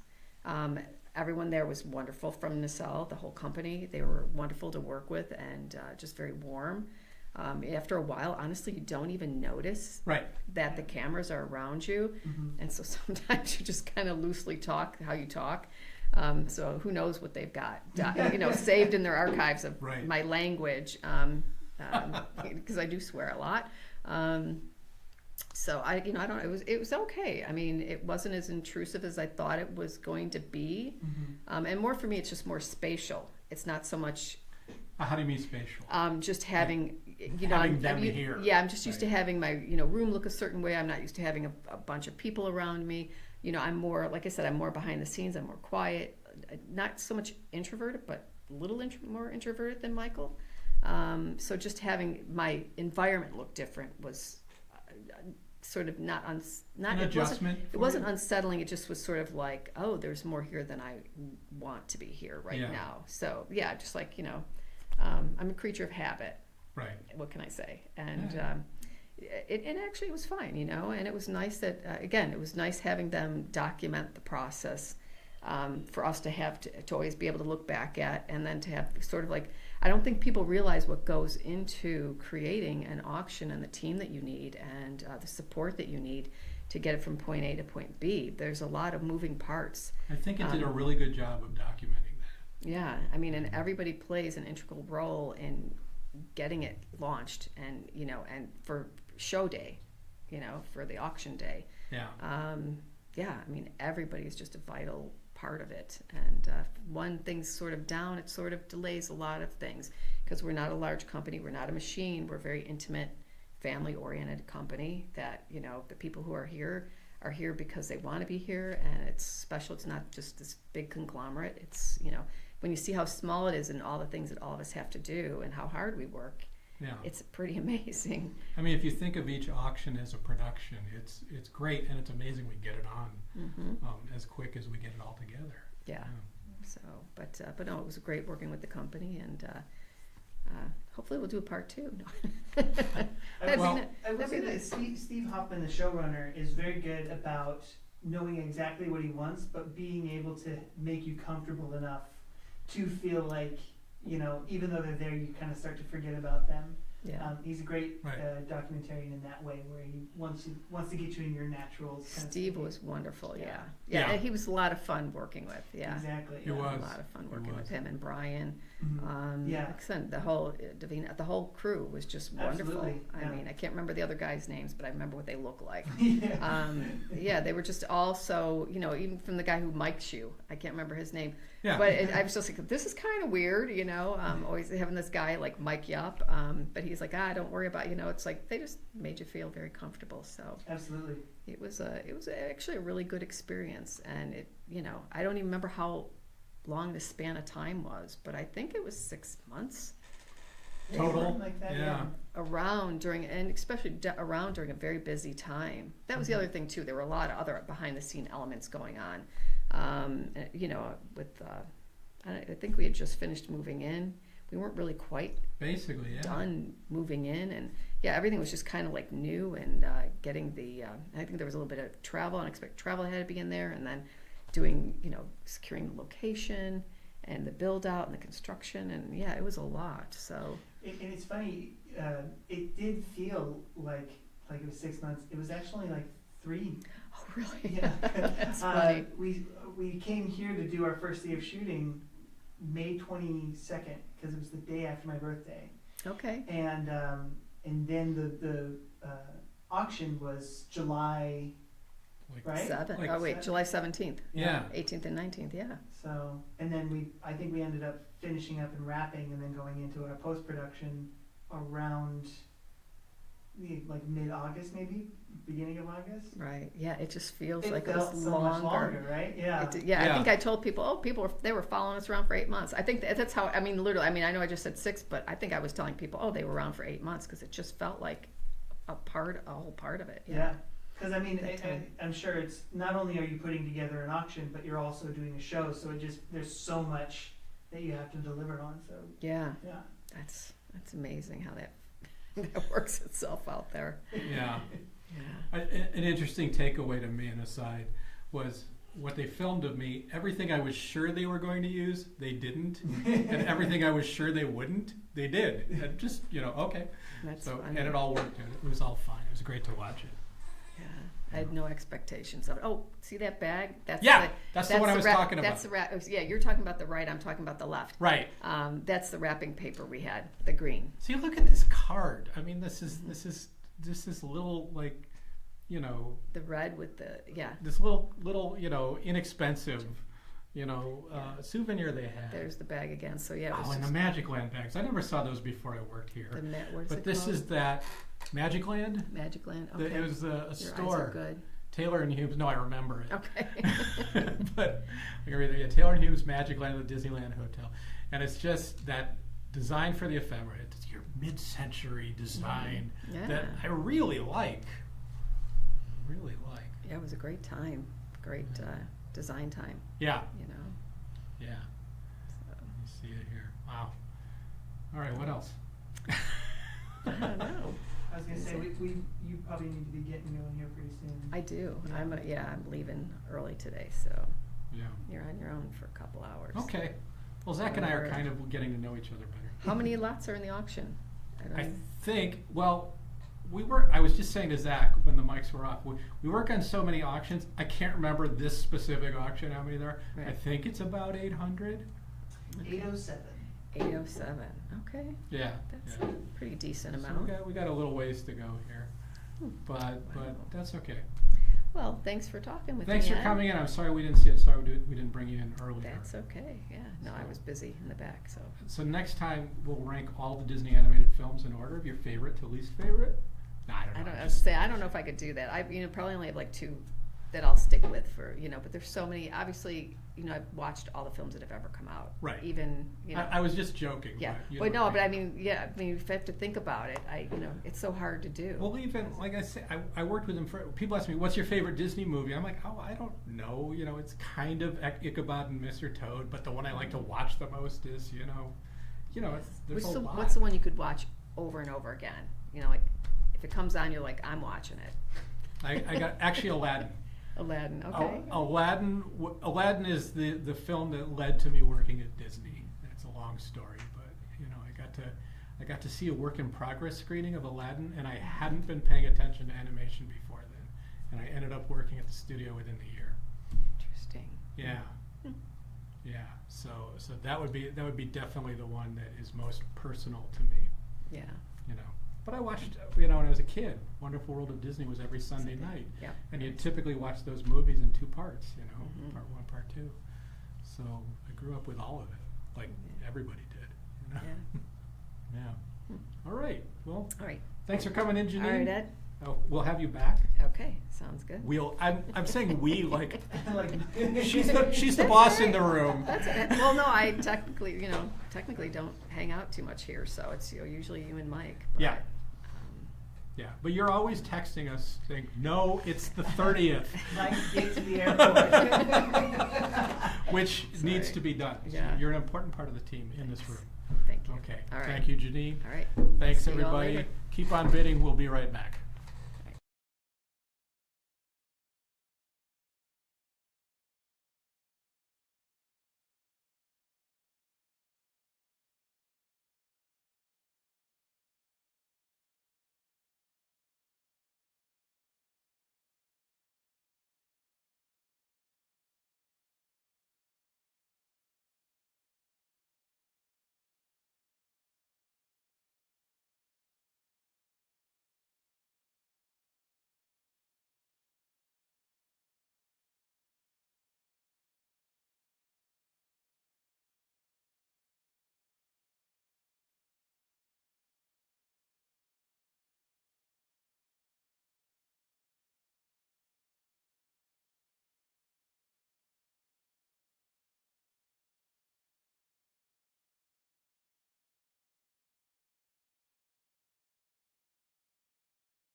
Hi, everybody. And through the magic of cinema, Zach appears with us. Hello, everyone. Hey, how you doing? It's fun to be on this side of the camera. Yeah. So we're getting up to, we've got about a little under 200 lots left. Thanks, everybody, for hanging in there. An approximate, Constable, we'll have to get back to you afterwards, approximate appraisal value on lot 30. We give an estimate. We can give an estimate of what we think it'll go for, but it's difficult for us to appraise the items we're selling. Interesting. Exactly. The next auction, someone asked there, famously, our next auction is not on the 29th, but on the 30th. 30th, yes. And that's the pop culture auction that we've been preparing for, which we highlighted a few items, the secretary desk. You know, another item, which I was going to bring in here with Mike, I forgot to, but we have a Donald Duck costume head in this. Oh, is that right? Yeah, it's a really nice one from the 80s. He's kind of a little furrier, I think, than he's always got a soft downy look to him, but it's a really nice one. Yeah, and those are rare. We've had a few Goofies come through here. Yeah, I remember that from the show. There was the Goofy head that came through. There's a lot of action around a Goofy and a counterfeit Goofy in the show. That's part of the drama, folks, if you want to watch Up for Auction on the CW app. But yeah, it's really neat to see that. So there's a lot of fun things in this one. Now, with auctions, do you get a lot of costumes like for that? Mike would be the one. You know, Mike's been here for all of them, so Right. I wish we could ask him that question. But we've seen Goofy. You know, this last one in Joel McGee here, we had some hands from a Little John, the bear from Robin Hood. Yeah. We had, I think you saw them. We had the gloves from Green Army Man Brigade. So we had those. We had the Goofy masks. I can't even remember, but sometimes we have these odd pieces. We had a Mickey Mouse bow tie. It was a yellow bow tie from a Mickey Mouse costume. So little bits and pieces. We had, Joel McGee had the Queen of Hearts costume, which was a really, really cool costume. That's a big costume, isn't it? It's surprisingly big costume, and like our tallest guy wore that for the photography. I think what we didn't have was there's a hoop to spread the skirt out, so that made it an even bigger costume, a taller costume. But yeah, we get them once in a while, and of course people really love those. I mean, that's a direct connection to the park. Yeah. Where else are you going to see them? Yeah. So yes, the pop culture auction on the 30th. Old movie memorabilia and posters. Again, Star Trek and Star Wars. We have some really interesting Star Wars toys in that. Some prototypes, some unreleased toys. There's some toys that they released 4 waves of, and we have a 5th wave that was just never available for sale. So you'll be seeing some stuff that you wouldn't see anywhere else. Now that I'm interested in. You Star Wars, you like? Oh, yeah. So you told me, if you remembered, there was something else you said you would collect, but... I still gotta remember it. We got a lot. Yeah. When we had Janine on just a second ago, I remembered. Oh, I would collect that if I came across it, and now I can't even remember what it was. Yeah. But it's definitely some kind of Disney something or another. I would collect so much stuff. If you named something from 20th century pop culture, I probably collected it or something next to it. Yeah. But don't say General Hospital because I didn't collect soap opera stuff. But I mean. Comic books, I read DC, I read Marvel, I read Archie, I read Harvey, so everything there. James Bond books, I always say, Indiana Jones, memorabilia, Star Wars collectibles and toys, and just, I remember what it was. What? Printed films, like 35 millimeter. Or, just like films that you can put on a projector. Oh, and you mean like actual film prints? Actual film prints, yeah. Oh, I know collectors of those. Yeah. Yeah. I've always been a big movie person, big movie fan. And when I was growing up, one of the first films that I remember seeing was Toy Story. In this movie theater in Mitchell, Nebraska called the Nile Theater. And it always had that, like, really nice neon classic, like, marquee. Right. And ever since I was a kid, I've always wanted to own the Nile Theater, just because of the first time I went there. It's got a very classic like theater feel. It was like an Right. old, theater that was converted into a movie theater. Like a stage theater, you're saying. Yeah, exactly. Yeah. But ever since then, I've always been the idea of collecting film prints, like films, Right. and having a projector of my own and Yeah. figuring and like learning how to change the reels and whatnot. That's always been very intriguing to me. So and Yeah. if I can get Toy Story on a film print, that's a game changer right there. So I have a friend, I haven't been in contact for a long time, but a friend in England who worked for the BBC, and he collected film prints. Mm-hmm.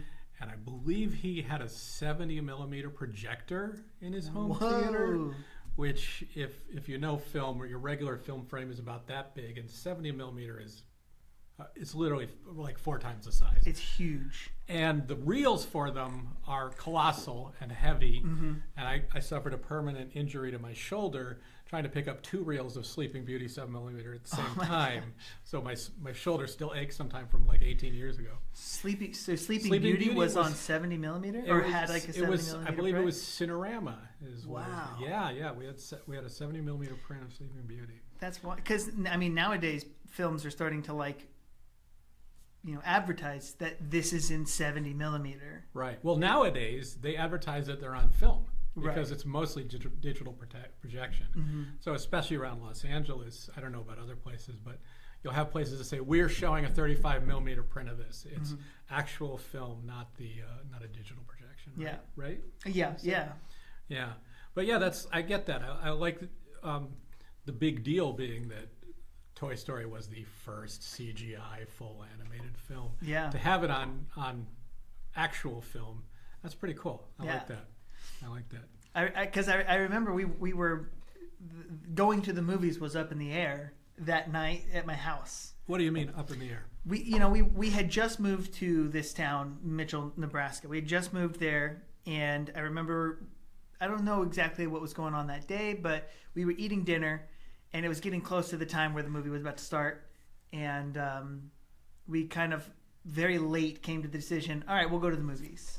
And so we went to the Nile Theater, and we saw Toy Story in 95 or 96, whenever it came out. Yeah.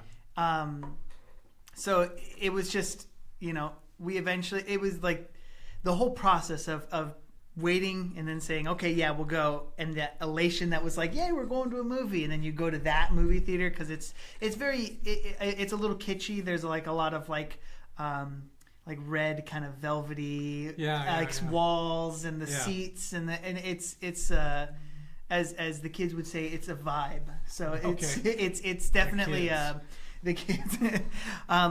It's definitely it's a great theater, but having that be one of my first theater memories, or at least the first theater memory, was iconic. And then Toy Story itself, had you seen ads for it? Did you know much about it? But so you just walked into Toy Story blind. Yeah. And how did that? I mean, it's amazing, it's amazing. I was completely caught up in it. Yeah. And we were a Disney family, like I'd mentioned. We'd gone to Disney World a couple times just because my dad's from Florida, so we would go and see family, and while we were there, we'd go to the park. Right. So, we knew that it was a Disney movie, but up to that point, I can't really think of any other movie that I had seen that would make me think, oh, I want to go see a Disney movie. Right. I was pretty young still at the time too, so it was kind of like the point where I started to like Disney was from that movie. It's a good one to start with. Yeah. Yeah. Do you remember what you started with? What, like my first movie I went to? Yeah, at least maybe your first Disney movie that you saw. The earliest one I remember seeing is Pinocchio on a school trip, so it probably went to earlier ones. Actually, I remember going to downtown Syracuse and watching the True Life Adventures. It was a Vanishing Prairie and Living Desert that they were showing. So they're not that long. They're maybe about 40 minutes long each, so they were just showing them back to back. I remember seeing them when I was very young because they were at theaters downtown that aside from that, I don't remember them ever being open. Like they were demolished the next week or something, at least really? in my memory. Yeah. But yeah, my mom tells me that as a baby I was brought to the Adam West Batman film in 1966. Yeah. Which would fit my personality well. I think Star Trek from '66 and Batman would be the biggest influences on my appreciation of pop culture. Yeah. But yeah, Disney was probably Pinocchio. I mean, a lot of the films are coming out in reissue. I remember seeing Charlie and the Angel, and yeah, I remember that. Harry Morgan. Nobody remembers that. I remember seeing that in the theaters because it was made in the '60s and just reissued. You know, Yeah. back then they could get away with reissuing Blackbeard's Ghost, and you had new kids like me that didn't know it already existed. Yeah. So Even Yeah. when, you know, just these live streams that we've been doing, I've come to realize how many Disney movies that I had never even had heard of. Right. Like, what was, I'm going to butcher it, Apple Dumpling Gang? Was that what it is? The Apple Dumpling Gang and the Apple Dumpling Gang Rides Again and Tales of the Apple Dumpling Gang, Never which even I heard believe of is a it. TV show. Yeah, I had never See- heard of that. Or, I mean, you know, some of the more popular, like, name ones was, you know, like Davy Crockett I had heard of. Right. And, gosh, I mean, I just mean, like, there's so many that I've never heard of. And maybe I know some references to it just because of the parks. Right. But yeah, like there was one auction that we did a couple weeks ago. I started to go through the list of like live actions, and you know I know like Pete's Dragon obviously, Right. but then I start to get to these other names, and I'm like, wow, there are so many movies that I have never heard of. Yeah, when you get into live action, there are so many that are not widely known. Or Yeah. like I'm just thinking, like Rob Roy was one of the ones that they produced Yeah. in England with their, you know, we've talked about that before. The money they had to spend in England after World War II that Mm-hmm. was made there. It's Peter O'Toole's, I think, first screen role was in that as a very Oh, small really? part. But it's not. Nobody's like, oh, my favorite Disney movie is Rob Roy. It's just Right. one of these like '50s period piece films that's out there. Well, now with the greatness that is Disney Plus, I can probably go through and just like you know, Yeah. educate myself, if you will. You can see, as I have seen it, you can see most of them there. Not Most of them. everything's there. I got yeah, you. Yeah. But and back in the day, there were these weird movies like The Story of Vicky and Almost Angels, which is about the Almost Angels is about the Vienna Boys Choir going to Disneyland in the story. But they weren't actually produced by Disney. They were distributed by Disney. So Right, they're yeah. thought of as Disney films in the U.S., but they kind of aren't.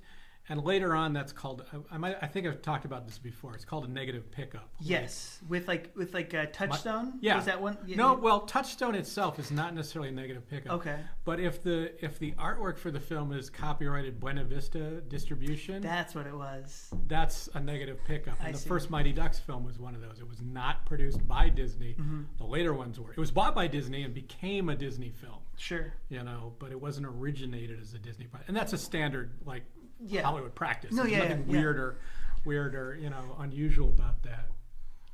Yeah. What are you up to here? Parking tickets. Oh, come on.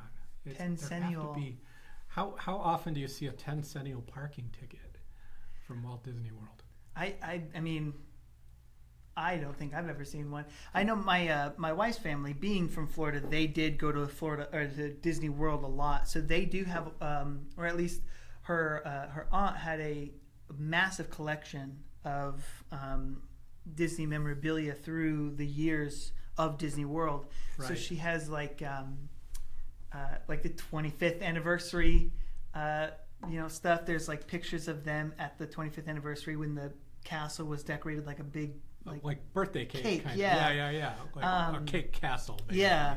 So it's fun to see that kind of stuff because it's being somebody that has gone to Disney World so many times and not seeing that. It's fun to, kind of connect it all. Right. Yeah. So I've never been to Florida, but I love like the Polynesian resort. And all have you been to these places? Yeah, in yeah. New Zealand? I mean, they sound fascinating to me. I wish I knew more about them. What would you, so I had somebody once tell me that Disneyland is the park that Walt could build, and Disney World is the park that Walt wanted to build. That's interesting. I don't know the validity of that, or even if there is even like a question, if it's maybe his opinion about it. But it's a fair way to look at them, I'd say. Yeah. You know what I mean? I mean, we certainly know what he didn't like about Disneyland was all the stuff that popped up around it, like the little like 5 and dime motels and cheap tourist attractions. Yeah. He didn't like that, and that was the main thing with Walt Disney World was they wanted to own the land around it so that it wasn't, populated with all this kind of stuff. So in that sense, absolutely. I think it's a fair take on it. Yeah. And that's what's so interesting about Disney World is that it does feel like you're not. It does feel even though you're close to Orlando, it feels like you're so far separated from it that it's a completely different town of its own. Right. It's really interesting that way, and everything is so much like going to Disneyland and then being from going to Disney World. Everything is just that much bigger. Oh, I'm just curious if somebody bid on this. Oh, yeah. This is such a nice piece, and they're getting a deal here. I really like this. I hadn't seen it. I hadn't known of it before we came across it. So I'm glad that somebody's got interest in it. So it's a small wooden toy. Is that? Yeah, it's just a little wooden toy. Mm-hmm. Like I say, it says Little Bunny on the arm of the that he's pushing there. Mm-hmm. And I could only find a Big Bunny, so a slightly larger one, that's on display at Walt Disney World as Disney memorabilia. So that's a really nice piece. All these early toys are really fun to see, and that's one of the nice things coming through here. We get to see all these tin toys. We had an auction shortly before the Joel McGee auction. It was Paul Morant's collection, and he had this amazing collection of early tin toys, and he had the first character watch, oh, really? Before Mickey Mouse, like in 1904 or something, Buster Brown from the comic strip that was on a watch. Yeah. And I don't remember the order now, but it's like he became the representative of Buster Brown's shoes. Okay. I think he was representing the shoes, and they put him on a watch. That was the first character watch. Mickey Mouse was the first character to have arms for the hands. Okay. But yeah, Buster Brown was a picture there, like 25 years earlier. Mm-hmm. And I'm sure there were more characters in between. But it was neat to see that, and he had a beautiful working Buck Rogers pocket watch from the 30s with its box. And that's when I talk about, like I said with Janine, we're lucky that we kind of get to, that was really nice, but I'm not going to be collecting Buck Rogers pocket watches, but I got to have it on my desk for a couple days and really describe it and appreciate it. It's just a beautiful piece. And it's like, it's our business here, but I'm glad that went to somebody who really appreciates it, It's kind of fun. Yeah. Working with this stuff. That's the thing. I mean, you have so many different fans from so many different generations because Disney's been so prevalent for so long. Right. That, being a fan and wanting to collect stuff like this means something completely different from one person to the next. So it's really interesting to see, just how wide that berth is there. Yeah. Yeah. Well, like I have some stuff. I have early Mickey Mouse books that were my dad's when he was a kid. Mm-hmm. And some Pinocchio stuff that when he was a kid. And then I have some Pocahontas stuff that is personal to me because I was working at the studio when Pocahontas was produced. So it's tied to that memory. I see, yeah. So it's almost different generational within myself. Right. That's a different kind of Disney nostalgia for me, And you were talking about what Disney mean after Toy Story. That's when seeing a Disney movie meant something to you. Yeah. I mean, for me, back in the ancient days of broadcast television when we had 3 channels plus PBS is how you thought of it. You didn't say 4 channels. There was 3 in PBS. Every Sunday night was A Wonderful World of Disney, and we watched it. Yeah. I mean, I'm sure we didn't always watch it, but if you're watching TV on Sunday, you watch that. It was a part of our lives, and it was something you looked forward to and enjoyed. And that's how we'd see the early animation. I remember watching Pecos Bill on that TV show for sure. They'd take the films and cut them into episodes and great stuff. Here's more stuff. 1956 Fisher-Price wooden toy. There's so many. And Mickey's a little rarer. I mean, I'm not saying this is a necessarily rare piece, but there are lots of wooden pull toys that are Disney from Fisher-Price, and most of them are Donald Duck. Oh, really? So Mickey Mouse is a little unusual. There's less of them. These Pluto rollover wind-up toys are a lot of fun. We've seen a few of those.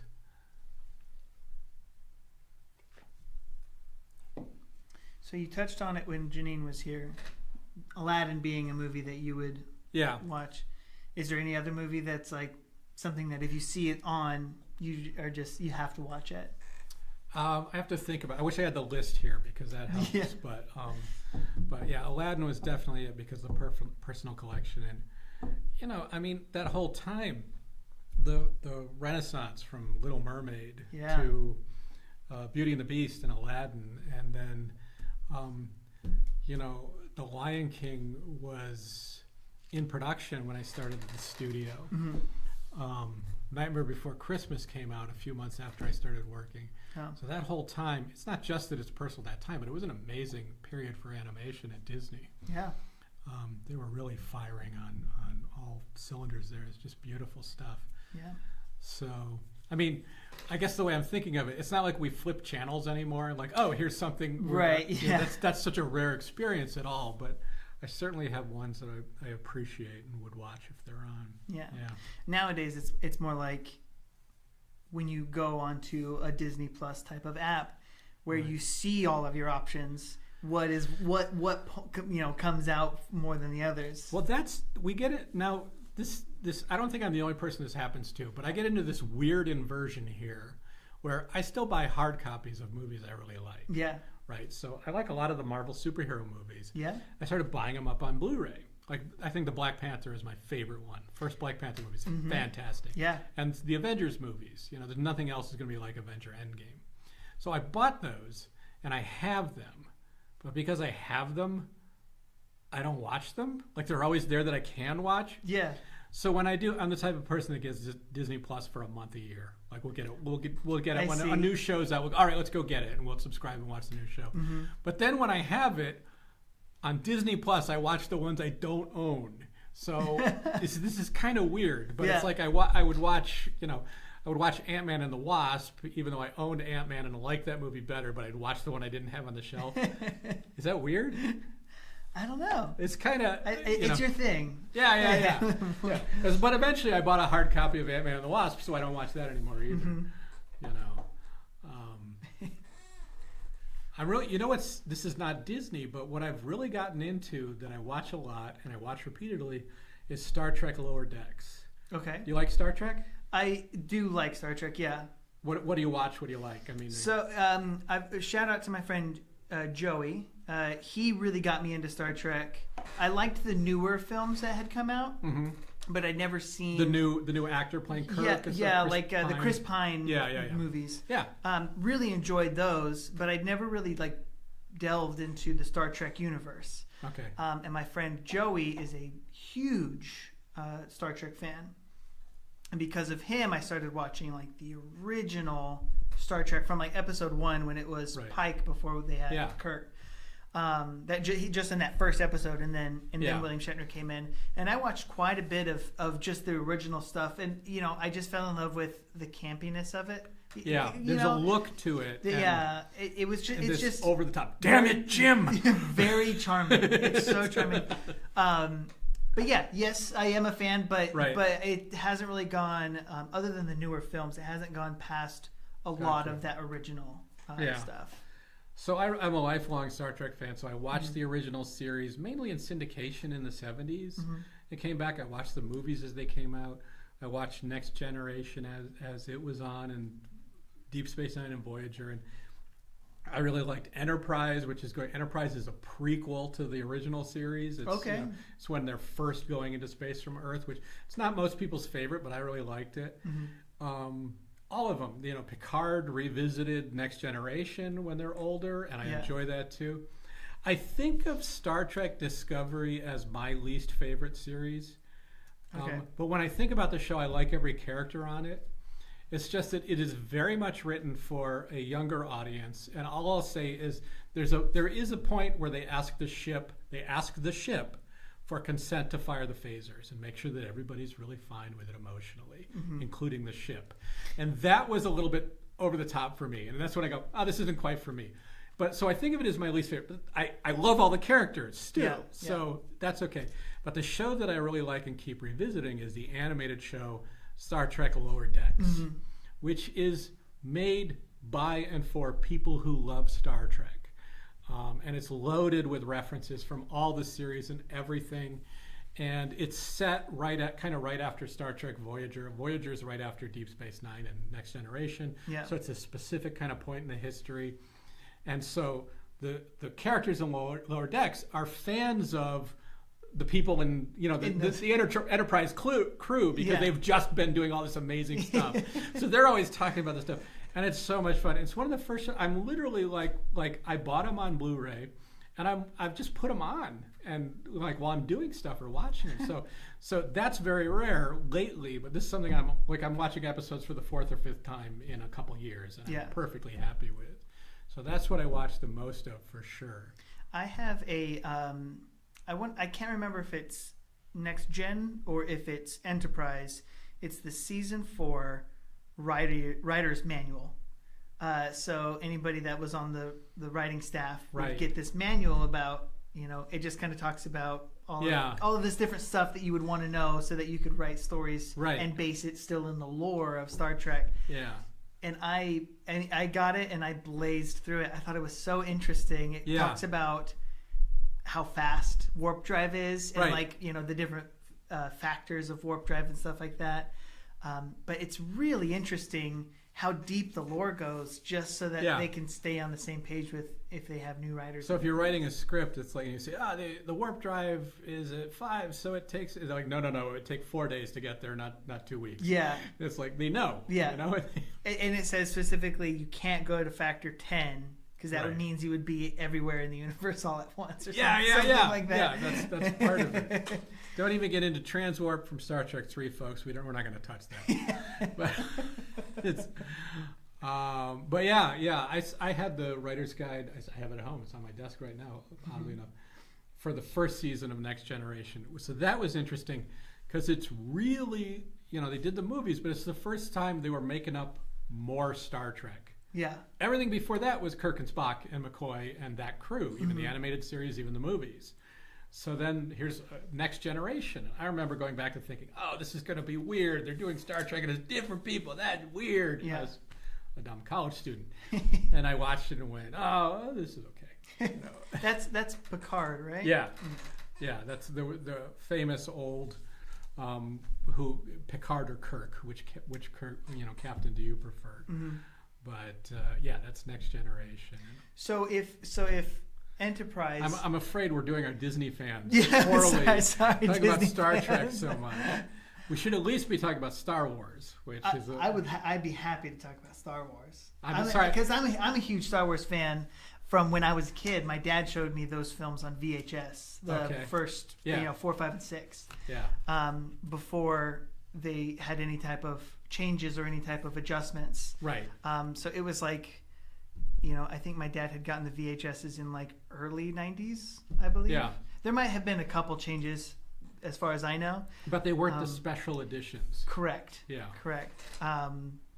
So I watched those and I thought they were amazing. Right. And then my first Star Wars film that I saw in theaters was Episode 1. So that always holds a special spot in my heart because that's the first one that I went to at midnight. Yeah, yeah. So, like Thursday night on the, it opened on Friday, so they had Thursday at 12:01. 12 midnight. You could go see. Yeah, when it used to be like actually a midnight thing, where instead of now it's like the day before at like 7:00 you can go see it. Yeah. It's midnight in Taiwan. Yeah. It's midnight somewhere. Yeah.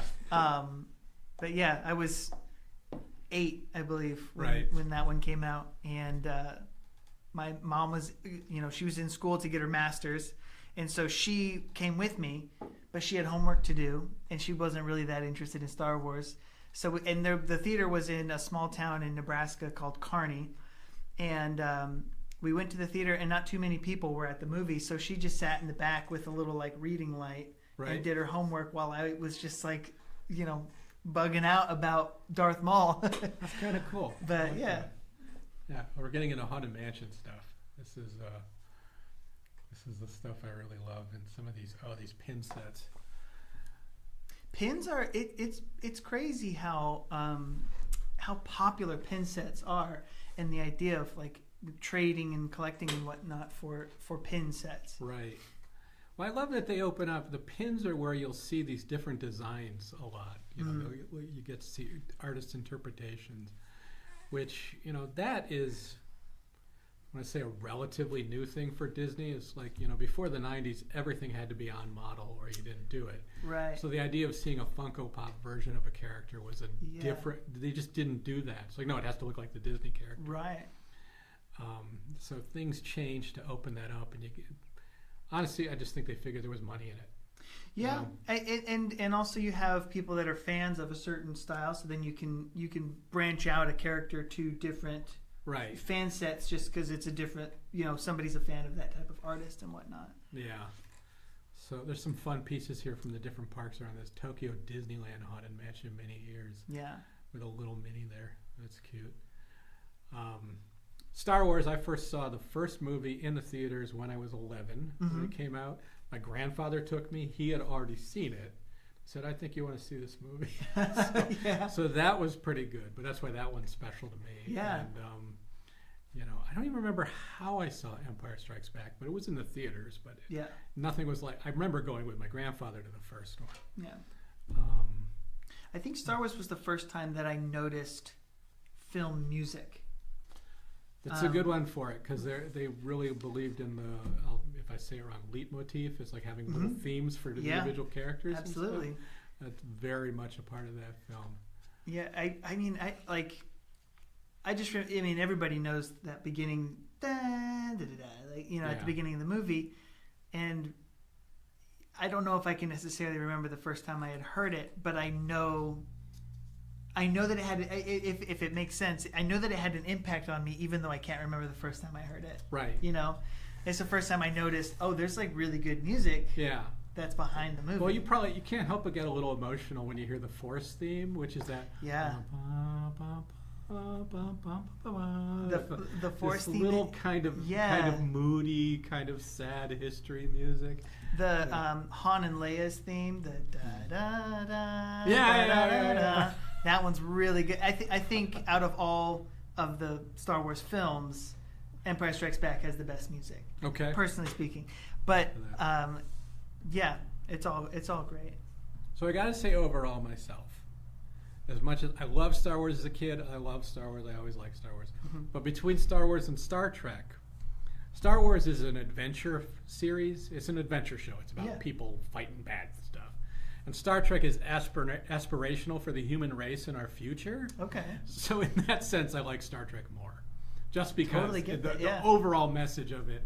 You know, Star Wars is this kind of basic good versus evil. If anyone else wants to weigh in on this, we got the chat open, of course, and we're happy to hear from you. Also, I noticed we've got bidders all over the world. I wonder who's furthest away. We've got Orlando, Florida bidding right now. I did see a Belgium earlier. Wow. There was a Belgium earlier. Wow. I don't think we're going to get much further away than that. But Yeah. I don't have a globe here, so I can't tell you what's further away than Belgium. Before you start coming back. Before you start coming back, yeah. But yeah, I'm thinking about Star Trek is really about we can do better, we can be better, you know. And Star Wars is, hey, get those bad guys. I mean, to me, I know that it can be a little more of a morality play. What would you say? You know. Well, I think that there is something to say about Star Trek being set from like an Earth-based kind of sci-fi, where you can see yourself a little bit more into it because it's, you know, Captain Kirk from Ohio. Right. Or Iowa, sorry. I didn't remember. Yeah. Ohio, what are you talking about? Yeah. But yeah, it's two different mindsets of science fiction. So this is the Haunted Mansion dog bowl and harness. This is great stuff. Haunted Mansion dog costumes. I love it. I love that they make this stuff. You know, I almost bought one of those for my dog back in 2021 or so. Yeah. I almost bought like that exact one. I should have done it. So I noticed looking at stuff like this. This is the Haunted Mansion slippers with the wallpaper loafers. And maybe I said this last time, in which case Carrie Ann will skewer me. But you could collect just the wallpaper theme of the Haunted Mansion, like only wallpaper pattern stuff, and have hundreds of items. Oh yeah. You know, it's so popular. I mean, there has to be far more Haunted Mansion merchandise than Pirates of the Caribbean, even with all the movies. Yeah, I think so. And that's the Pirates of the Caribbean movies are fantastic. Yeah. And it's not to say that the Haunted Mansion movies are anything less than, but it's the Haunted Mansion has almost like it's a lifestyle just as much as it is a fandom. I get it. It's just kind of its own thing, and it is. It's even whatever you make of it. The movies, they are it. Too. Yeah. I don't know if that's making any sense. Like I watched both the movies, the Eddie Murphy version and the most recent one, and they're like, yeah, this is Haunted Mansion. I get it. Yeah. But I don't know.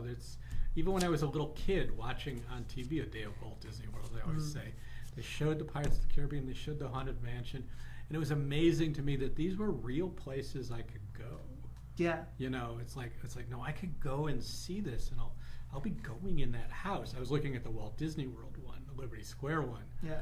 It was just like, that's amazing. Yeah. We lived in upstate New York. We didn't go places for vacation, so I never visited as a kid. But here's Haunted Mansion wallpaper pajamas. It's great stuff. And I wonder if it goes back to that the fact that Pirates of the Caribbean doesn't necessarily have a through storyline or a narrative, but it's more or less you're kind of exploring the pirates going through, and you can see the auction and them tearing through Tortuga and stuff like that. But with Haunted Mansion, I'm sure it's a little bit harder to catch the nuance of that in a movie. Putting a storyline on something that doesn't even the ride doesn't necessarily have a narrative to itself. It's kind of like you say, it's like a lifestyle. It's a mood. Yeah. Or it's a feeling. It's just kind of a style, and I don't think that if you're looking at just the style, I don't feel like it's captured in either of the movies. It's the Haunted Mansion. I'm sure it's tough to do. Yeah. Yeah. Once I was at Disneyland, and there was a cast member there at the Haunted Mansion. It was cold, so he was wearing the full outfit with this cloak, and the guy had kind of a John Davidson's haircut, so he looked like 1970. So he looked like he walked out of a Hammer film from the late 60s or something, like right when the Haunted Mansion was made. He looked perfect in the setting. Yeah. It's like, that kind of hit the vibe for me. It's Yeah. timeless, it's beyond that, but I loved seeing that. That's it. Well, we're down to our last 50 lots here. Should we take another quick break? Sure, we'll Come take another back for quick the break end and then of it? we'll close it out. Thanks everybody for hanging in and bidding. Thanks for putting up with our Star Trek talk and everything we're going to. This has been an interesting show compared to usual. We're doing here. All right, thank you.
Hey, Zach and I are coming back earlier than we planned on because this is all the Haunted Mansion stuff we like to watch anyways.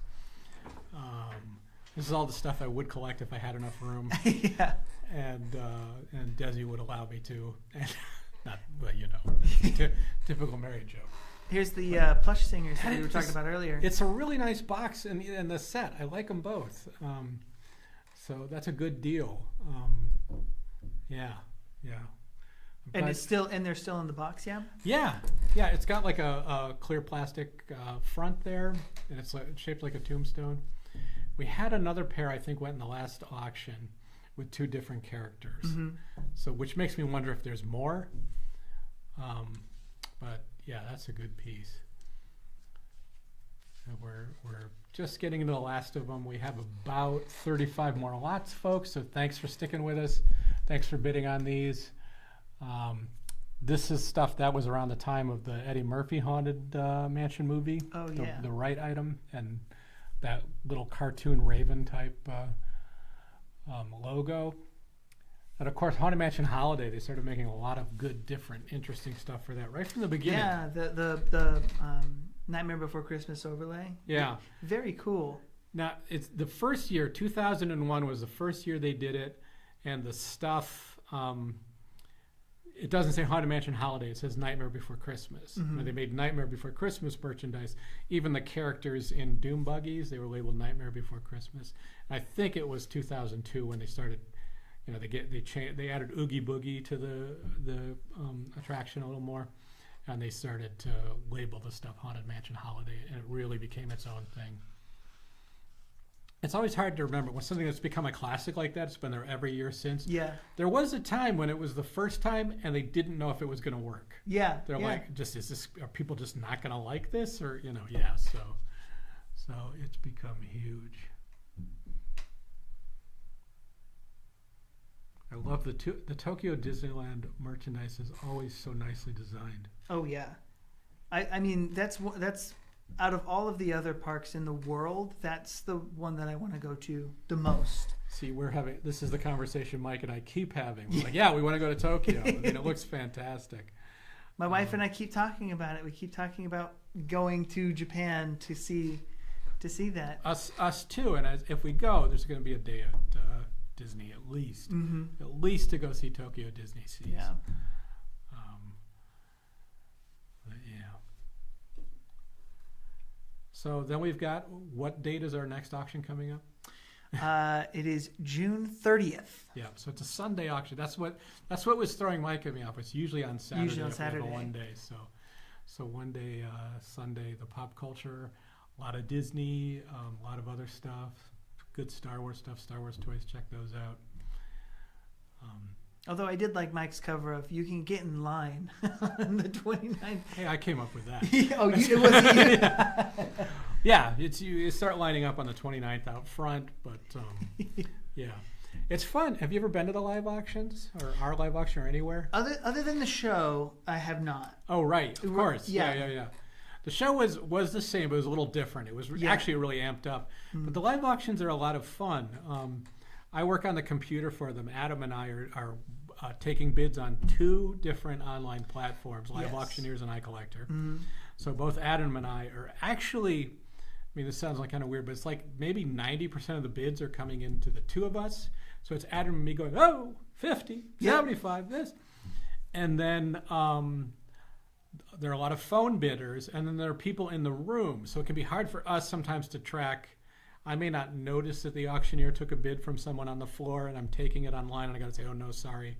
We already took it for 100. Yeah. But it's really fun and interesting. But if you do show up, you may buy stuff you didn't intend to. Yeah.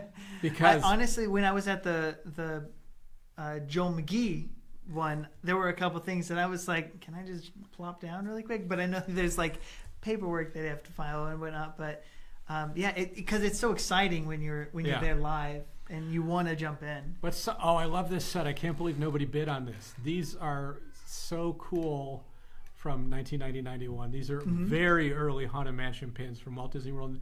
You never see the 2 of them, Walt Disney World and Disneyland both. Yeah. They did, it's 35th anniversary of Disneyland in 90. And then you had 25 of Walt Disney World in 91. Yeah. Or no, 20? 20. Yeah. 20.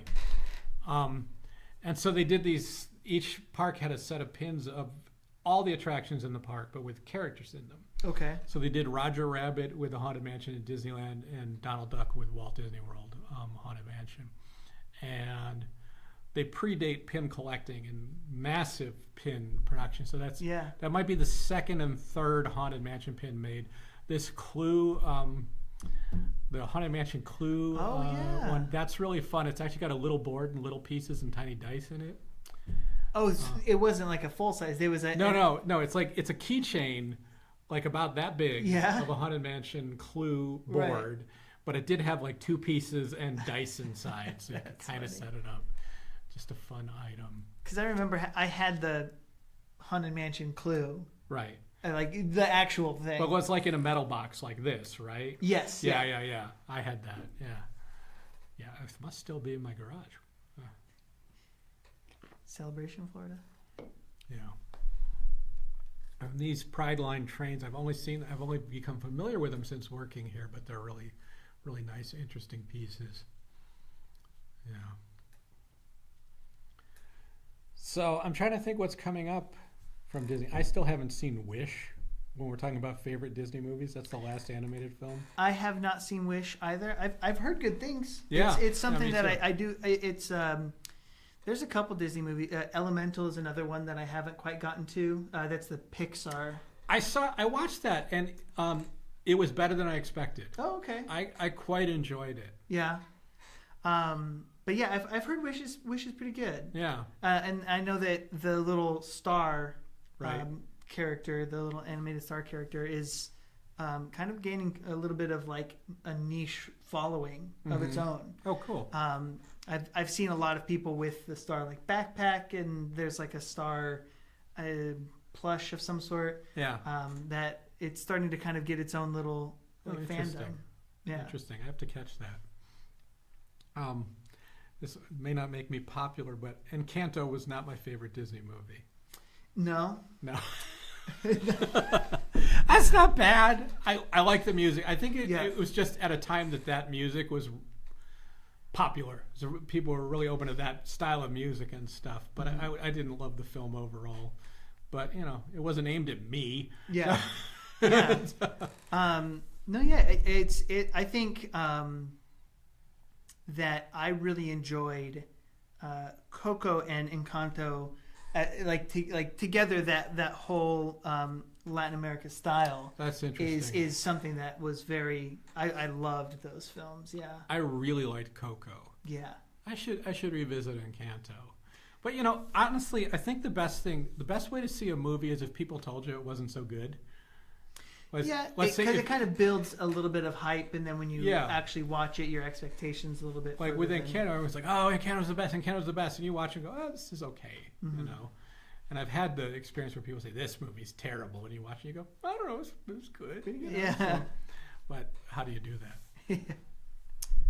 No, this is I like the box. Huh? This is so they would make custom perfume blended to a guest's complexion, personality, and type in New Orleans Square.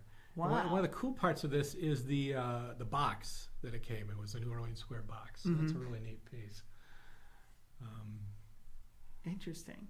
Yeah. That they would tailor it to each person. And I think you got a card that had the blend on it, so you could come back and get the same blend again. Oh, wow.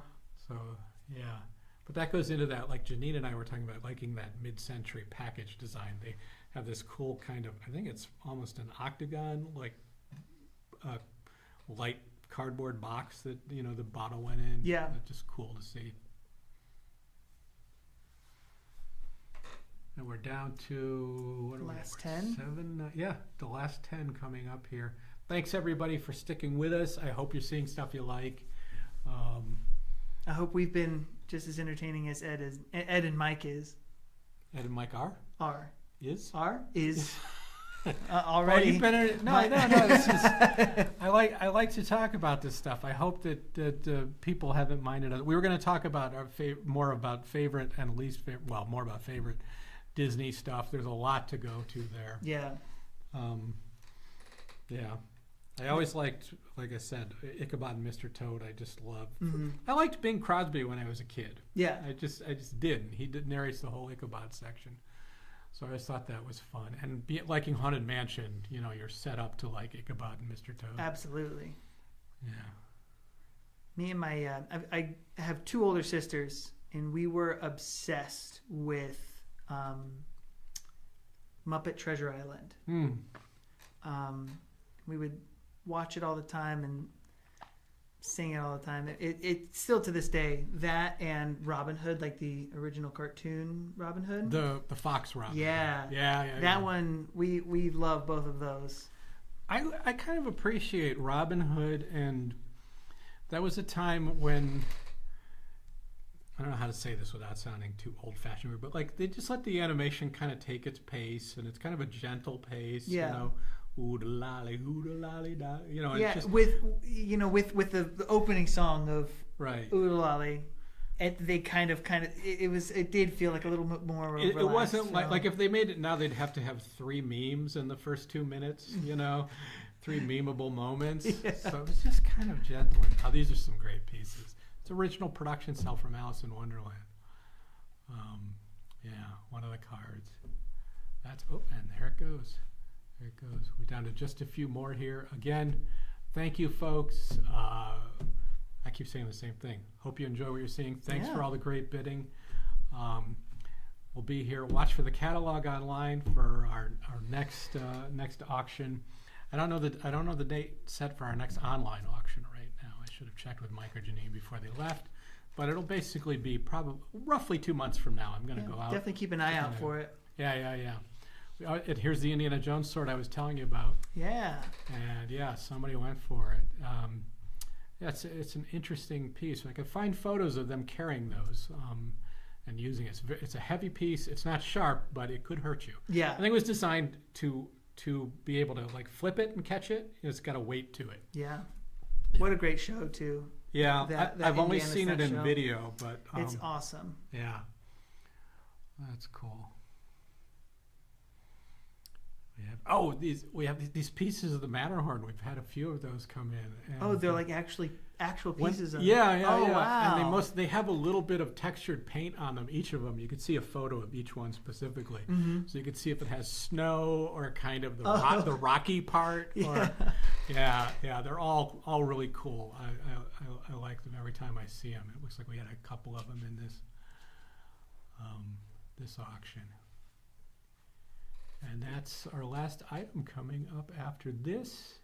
I'm gonna make my way over to the computer. So I'll say goodbye to the visual, Zach. Yes. That sounds great. We'll steer you. Thanks again, everybody. This was a great auction. Again, we hope you enjoyed us.